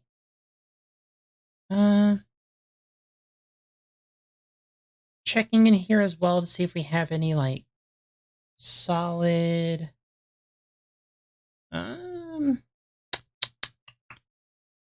Nothing really is screaming out to me in terms of, like, those things. Anything we can add? Blink and proliferation.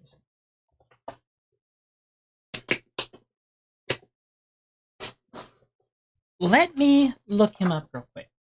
See if I can give you some suggestions.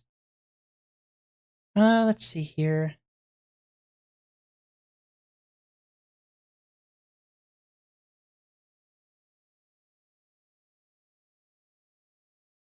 Let's see here. Rasputin,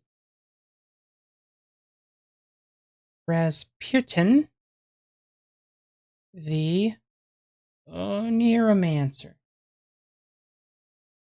Everyone got everything. Let's see here. Here's battlefield, put a dream counter for each opponent you have. Each opponent gets a 1/1 red goblin creature token. Remove one or add that much colors. Move a dream counter from him. Create one token from red. Some things I could suggest. Blue has a lot of proliferation effects. So you could think about those. Like, try to proliferate the dream counter instead of like worrying about blinking them. Alternatively, what you could do is like, if you do want to go the blink route, you could have things that where you have more things that like you have propaganda effects, ghostly prison effects. Like, it doesn't matter if you give your opponents creatures, because if those creatures want to attack you, you just, don't bother.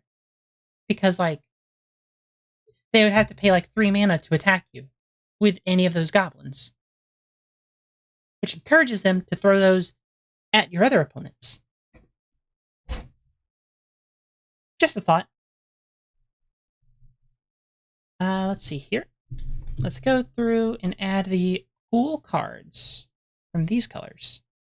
We're looking at the blue, black, Riding Piper in because I love her and she is my favorite. 3, 6, 7, 8. Curie because I think she is just kind of solid. She's just an Ophidian with extra steps. We got a Mirelurk Queen, so that's kind of nuts. That was there. Struggle for Project Purity, like I said, I think that card's amazing. James Wandering Dad, Radstorm is probably really good. Well, yeah, Krinko kind of, if you're giving goblins to a Krinko deck, that's probably not the best idea, but you gotta do what you gotta do sometimes. 3, 6, 7, 8. 9. 10. This guy's technically ramped sometimes. 1, 2, 3. 4. This card's just kind of good on its own. Let's go with the... I think this might be the deck for Panharmonicon. I'll need to take a look at the ETBs as well. Probably play Frank Horrigan just because he's kind of huge. He's kind of just a big dumb idiot. Probably play Biomass Mutation. That sometimes just wins games. Mutational Advantage, definitely. Putrefy, definitely.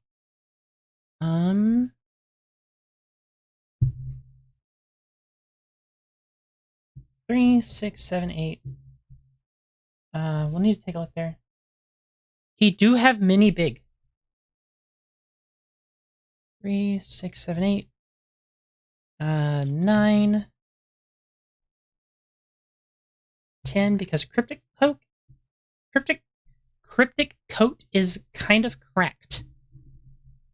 So now we're basically just looking at anything with counters.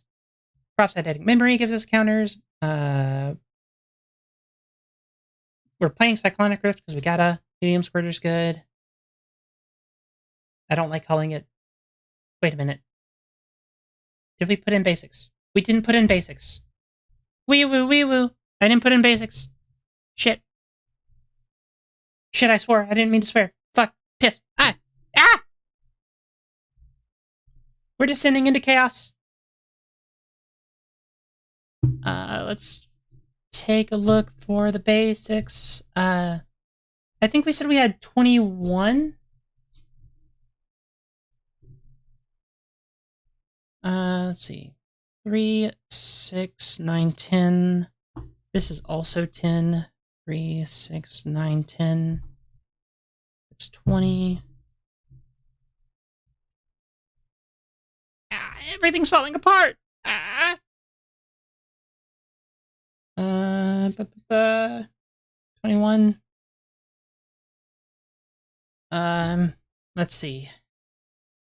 21, I think because we have a decent chunk of ramp effects, especially because I haven't pulled out the...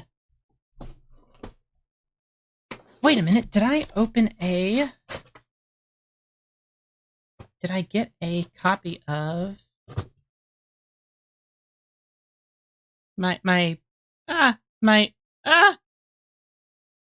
chair is now at the bottom. It broke. I have to fix my chair. Weep. Weep. This chair is not very good, I'm sorry to say.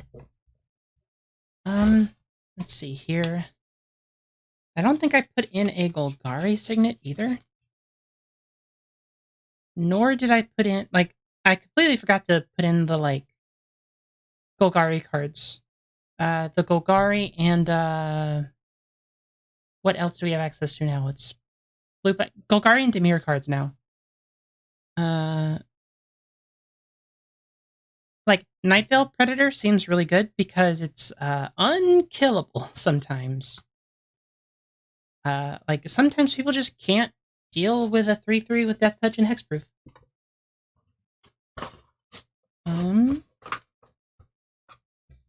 And I thought it might not have even been in that set, even.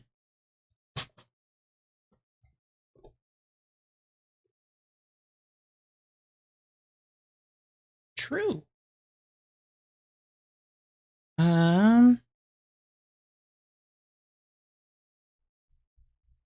We need the Mirror Guildgate and the Golgari Guildgate. Did I open a fancy one? No. No fancy ones. I don't like playing Guildgates, but when you need dual lands, you gotta make the sacrifices where they are. So that puts us at 23 lands. We can probably run 36 at that point. So 13 lands divided by 3, 4, 8, 12. Add an extra green. Seems good to me. So let's go. Ba-ba-ba. Going to find forests and islands. Tomb.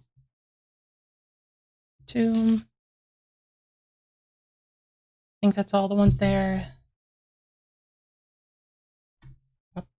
And yep. Now we're looking for the swamps. I think a few are still over here with the X-Tesa deck.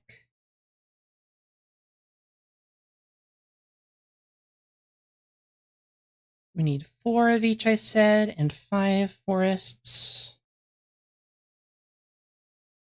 Did I run out of full arts? Probably ran out of full arts.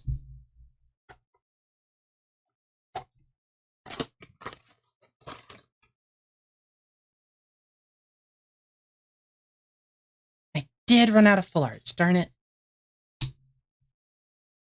put the red back in here. Forests, we have 5 here. And in 2 normal swamps. Beans, everything's falling apart. Chaos. Pop. And pop. Okie dokie. So we got that squared away before I lost track of everything. Although I might have done the math wrong, so let's take a look real quick. 1, 2, 3, 4, 5, 6, 7, 8, 9, 10, 11, 12, 13, 14, 15, 16, 17, 18, 19, 20,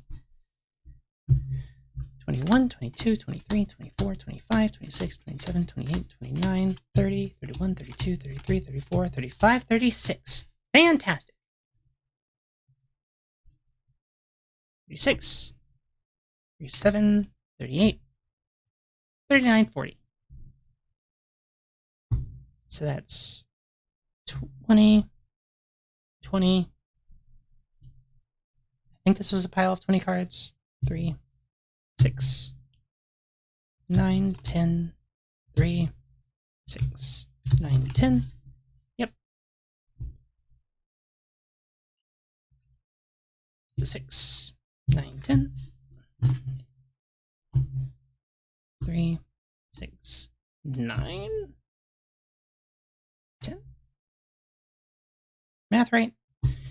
6, 9, 10. 3, 6, 9, 10. That's 20 there. Where's the Mothman?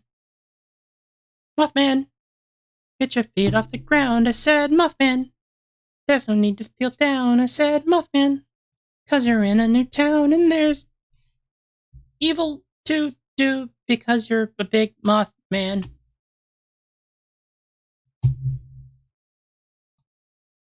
And that's 20, including the man. Oh, right. 80 there, so we're now looking for 20 more cards. Which I don't think is too much of a problem. We're just looking for stuff that has +1/+1 counters at this point.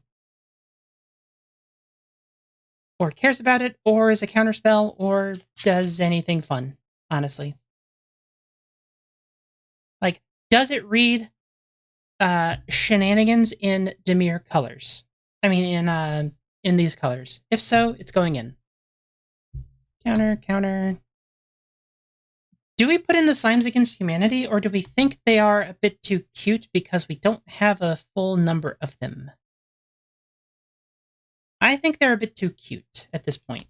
If we had more, I'd probably play them, but I don't think we have enough. 3, 6, 7, 8, 9, 10. 1, 2, 3, 4, 5, 6. There's like 3 or 4, I'm pretty sure. I don't think there's a lot, really. Well, they're not, keep in mind, they're not vanilla XXs. They have counters, so they interact with, like, the Mothman, and they interact with, like, our proliferate shenanigans. But I think you're right. I think they don't really do enough. If we had more oozes, maybe, but I don't think we have the full, like, number, you know? Do they have trample?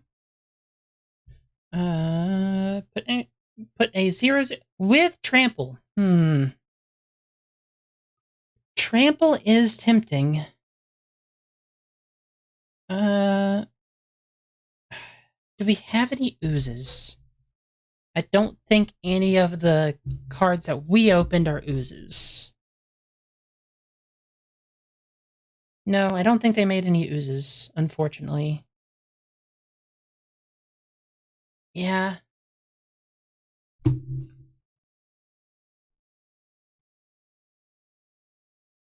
Are there any oozes here?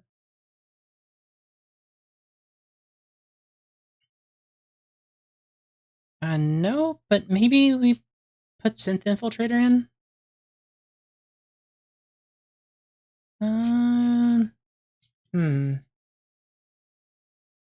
Yeah, I think because we don't have the volume of them, I don't think we put them in. 3, 6, 9, 10, 3, 6. What are artifacts? Like, do I play this Fabricate? Probably just to get the Cryptic Cloak, yes. But let's entertain.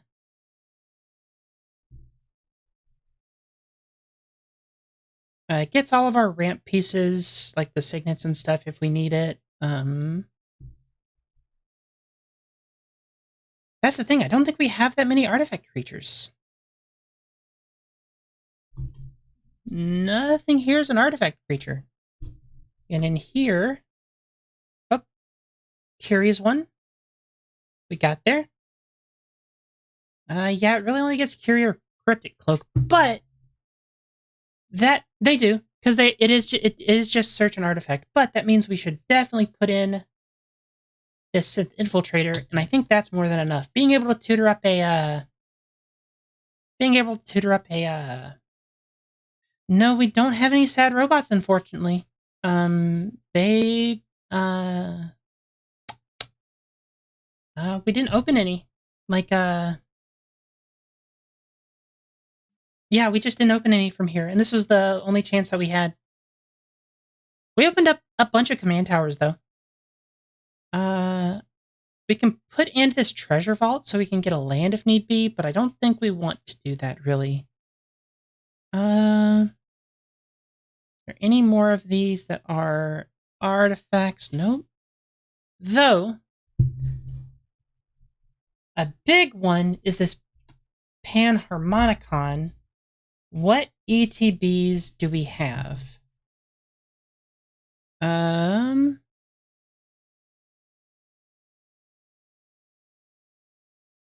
It copies all of our evolve effects, so that's already something kind of insane. It would get us a Prime Speaker Zagana. We didn't get Heroic Intervention specifically, but we did get Mutational Advantage, which is kind of the same thing. Doubles the wise. Yeah, it doubles the wise Mothman. I think that on its own makes it to where we want to include it in, and that makes us want to put in the that wants us to put in the Fabricate. So that's fine there. 3, 6, 9. We're looking for one more card. That should be pretty easy. We have plenty of things to do here. I think it's the Drift of Phantasms, just to have the extra transmute effect. The Nuke launcher is in Kaisar at the moment, I believe. Like, he called dibs on it because he wants to be attacking more, but he also, like, the tokens are disposable, so maybe you're right there.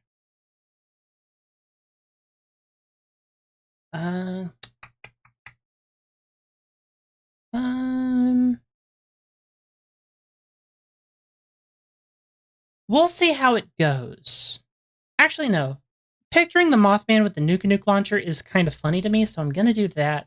We're gonna put the Servitor back into Kaisar. I'll put the Nuke launcher here. I do want to put in the... did I put in the thing already?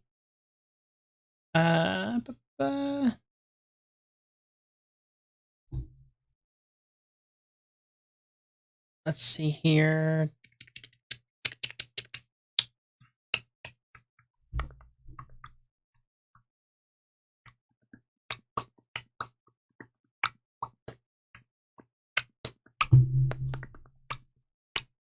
I don't think I put it in here, so we definitely want to add that. We want to put in the Demir House Bodyguard because I like having the option to tutor out things. What things? Things in general, really.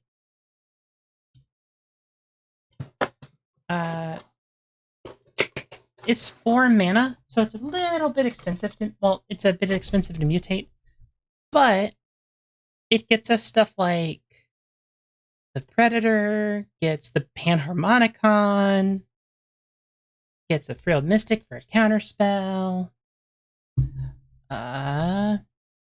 Now, something I realized halfway through this, we are playing, like, Demir colors, but I don't remember what stuff we have that kills things.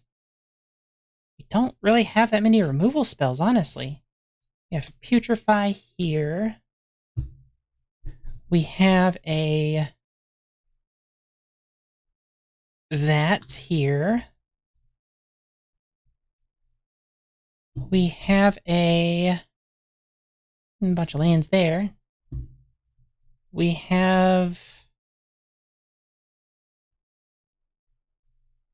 some counter spells. I'm gonna take out this I think I'm gonna take out this Krakenura and this Axebane Ferox to put these in.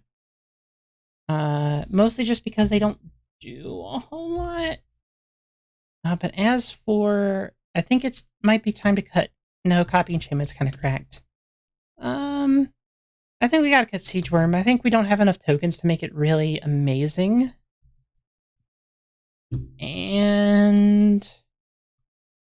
Mill 3 cards, best gauge, mill 3 cards. That's kind of fine.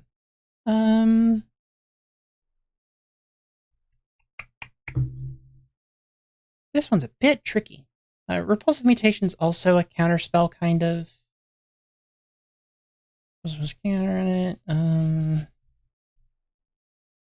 Yeah, let's just take this one out and put in another counterspell from here. We've got to have something that kills something, right? Like, worst case scenario, I think we have a murder somewhere. Let's go look through the other stuff in the back of the box, because that's the newer stuff. It turns out all of the good removal spells in the last set were white. We can't use those in this deck.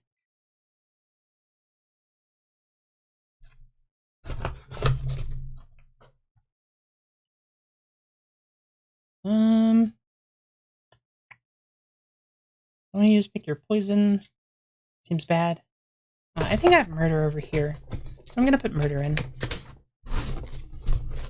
Murder seems like it's a bit more viable. Like, it just kills a thing. Well, actually, no, that's a white card. Oops. Actually, we'll put in Playcrafter because it's an enters the battlefield ability. So let's do a final count. 1, 2, 3, 4, 5, 6, 7, 8, 9, 10, 11, 12, 13, 14, 15, 16, 17, 18, 19, 20. 1, 2, 3, 4, 5, 6, 7, 8, 9, 10, 11, 12, 13, 14, 15, 16, 17, 18, 19, 20.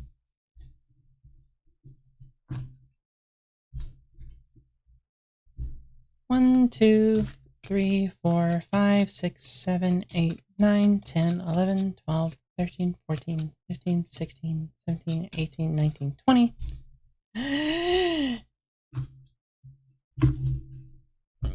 1, 2, 3, 4, 5, 6, 7, 8, 9, 10, 11, 12, 13, 14, 15, 16, 17, 18, 19, 20, 21, 22, 23, 24, 25, 26, 27, 28, 29, 30, 1, 2, 3, 4, 5, 6, 7, 8, 9, 10. Woo! We got there. All right. So I'm going to start sleeving these up and wrapping up the stream because I do have somewhere to be in about 30 minutes. I will sleeve these up and that will be the end of the stream. If you have any questions, let me know. I will try to get these on a stream sometime soon. I don't know when or how or why, but I'm going to try. I am throughout the month. True, places to see, people to be. Places to be, people to see. I'm gonna try to get it on a either I am on Lunchbox, their stream, but I am streaming with their waifu in a couple weeks. Angel Sovereign and a bunch of women. We're doing streams all month for Women's Month, so you should go check them out if you're doing that there. In addition, I'm gonna try to get these on a Queen of Cardboard stream. Beth, Queen of Cardboard, she's really cool. I am streaming there next week, I believe. So that's where these are probably going to show up if you see me. I'll post about it beforehand when I do stream, or you might see me building some crazy shenanigans. I do know next week I should have access to the pre-con decks, so you might see me play those, you might see me play something else. And as always, I will be posting videos to YouTube because I am on that grind, and well, it's not a grind actually. I'm really enjoying what I'm doing. Really love how this Soul Ring looks. It's so pretty. Pop. Pop. I really do. I I think I need to start doing more like background noise on these. I need to have like some background music in the background playing. Because personally, I think better when there's music in the background. I don't know how you guys are. Although I guess technically you have me in the background. Or maybe you're actively watching me. Ooh, who knows?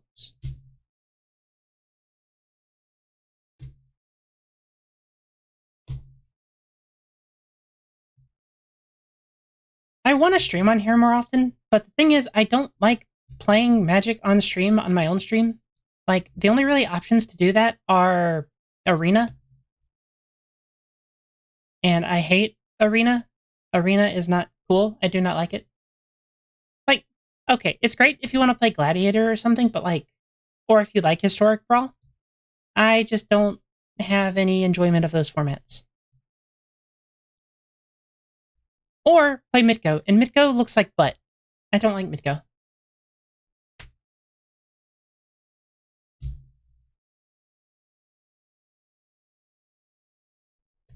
True. Like, I guess it would have to be royalty free. I don't like it, but like I would like to like have Persona music in the background, but like I don't know the whole. I don't know how getting demonetized works on Twitch. I'm not even monetized. I would just be D'd. I would just be D'd. They would D me. You can't demonetize what's already demonetized. Not fuck. I messed it up. Dang it. Wait, let me run it back. Let me run it back. You can't demonetize what wasn't monetized in the first place, Ed boy. There we go. Got there. You don't need to lie. I know I'm not doing great. Wait, where did the massacre girl? We didn't put her in there. We should probably. Well, no, I don't think she really works too well with what the stuff we have going on in the other deck is. Although she might work with what's in this deck. She's legendary. I think I'm going to take out Krinko's command for Massacre Girl. Will that be wrong? Probably. What? Pretty. Pretty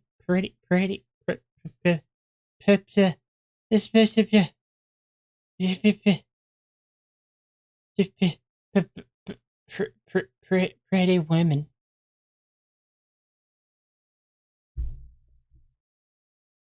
H is the hat of discipline. Do you live in a cave?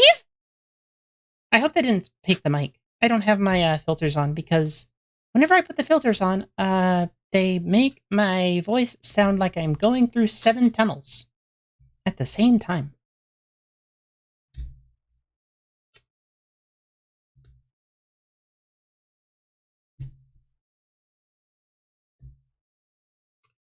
I really do love the aesthetic of these cards. They're so pretty.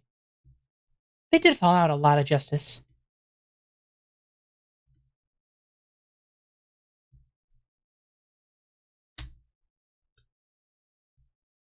Yeah, and if you missed it when I was talking about it earlier on the stream, I am planning on. I don't know how I'm gonna do it. I need to figure out a way to do that. Maybe it'll just be like one big Moxfield list. Maybe I don't know. I'm going to post these like my collection of cards for the Boxmander up on Moxfield or something. And if you guys want to try to build decks along with me throughout this whole process, I would more than welcome the help. Because I will never claim to be the best deck builder. I like to think I'm pretty competent at it, but you never know. Someone could see something that I didn't see. Some cool combination.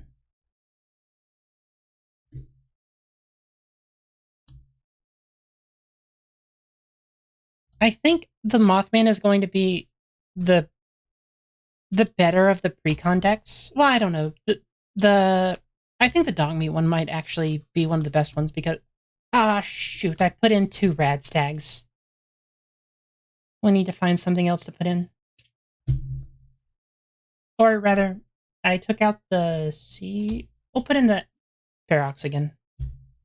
Well, no, because we have the Panharmonicon. I think that means we can put in the Krokonora, because the thing doubles the ETB effects. Lucy, why did you take out the foil one? Because this one's a surge foil. That means it's better. It's not better. It's just fancier.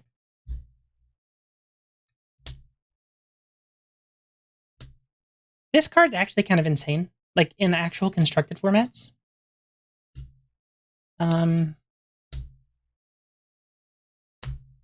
Being able to make something unblockable and it secretly being something much bigger than what it is underneath is kind of insane. But also just a 3/2 with Ward 2 that can't be blocked kind of just wins the game sometimes.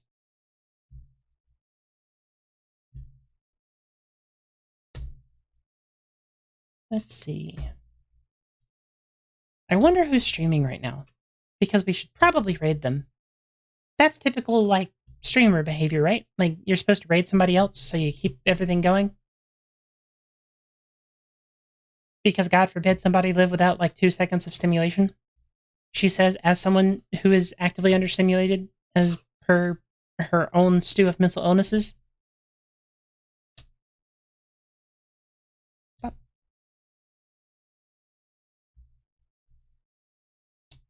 I'm so glad I got this one. So pretty.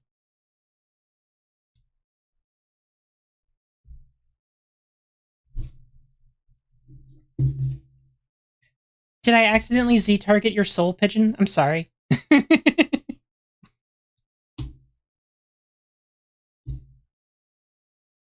Lucy, thinking cap really only works with the Sphinx and Piper. Shouldn't you not put it in there in that case? No. I will. There's also some other detectives, incidentally.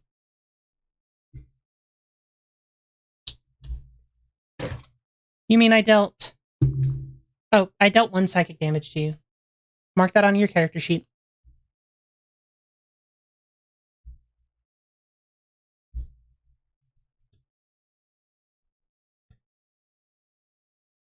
I should probably go through these and see which counters I need, because I've been doing that with these. But I'll do that off stream.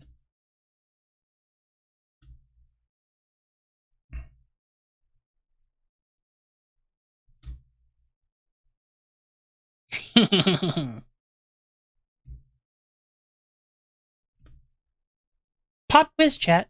If you do play Dungeons & Dragons, what is the best damage type in D&D mathematically? There is a correct answer here.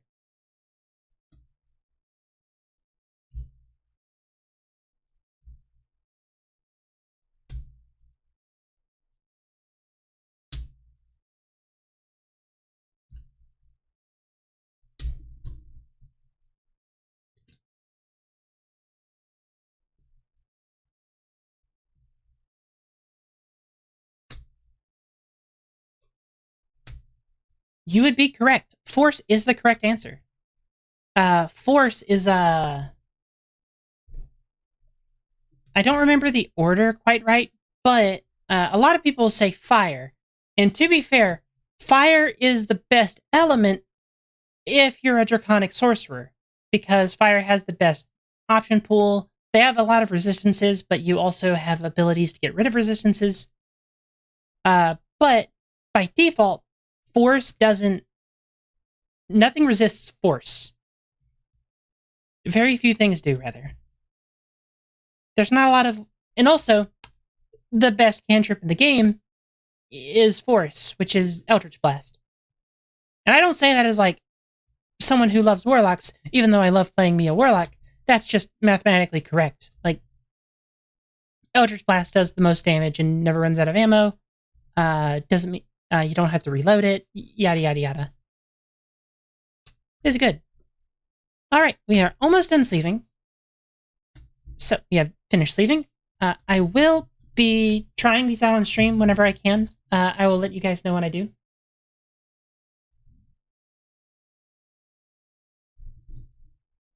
There are a lot of undead enemies that take double, but also a lot of them actually do take double damage from force as well. Like,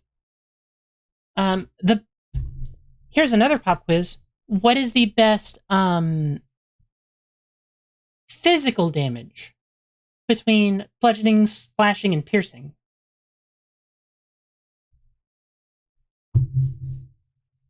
Try that one on for size, chat.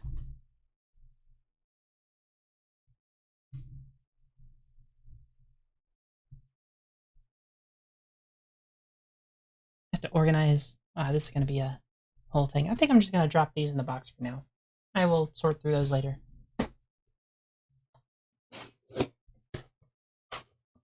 Bludgeoning is also correct because a lot of things have weaknesses to bludgeoning. A lot don't have resistance to bludgeoning.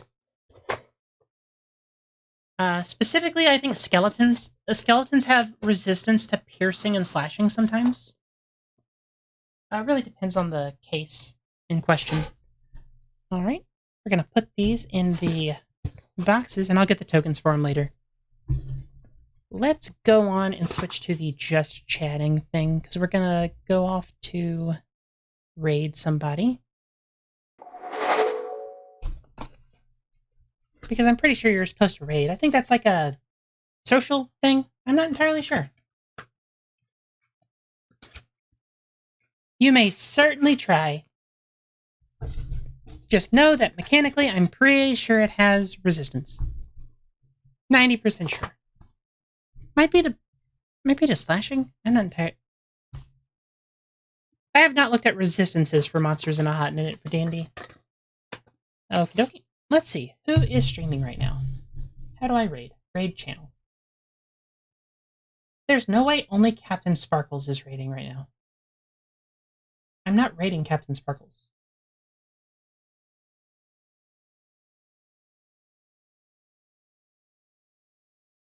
That would be a way to get exposure, I suppose.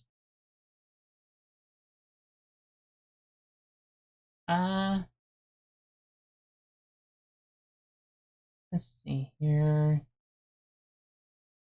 Amazonian. Alright, I'm following her, and now we're going to raid her. I think I have to refresh the dashboard. Yep. Amazonian. Okay. Go to Amazonian's chat and, what do we want to say? Say Piper Best Girl. But thank you all so much for watching. I'll let you guys know when I stream again. I don't know when. Who knows? Thank you all so much for watching. And until next time, au revoir.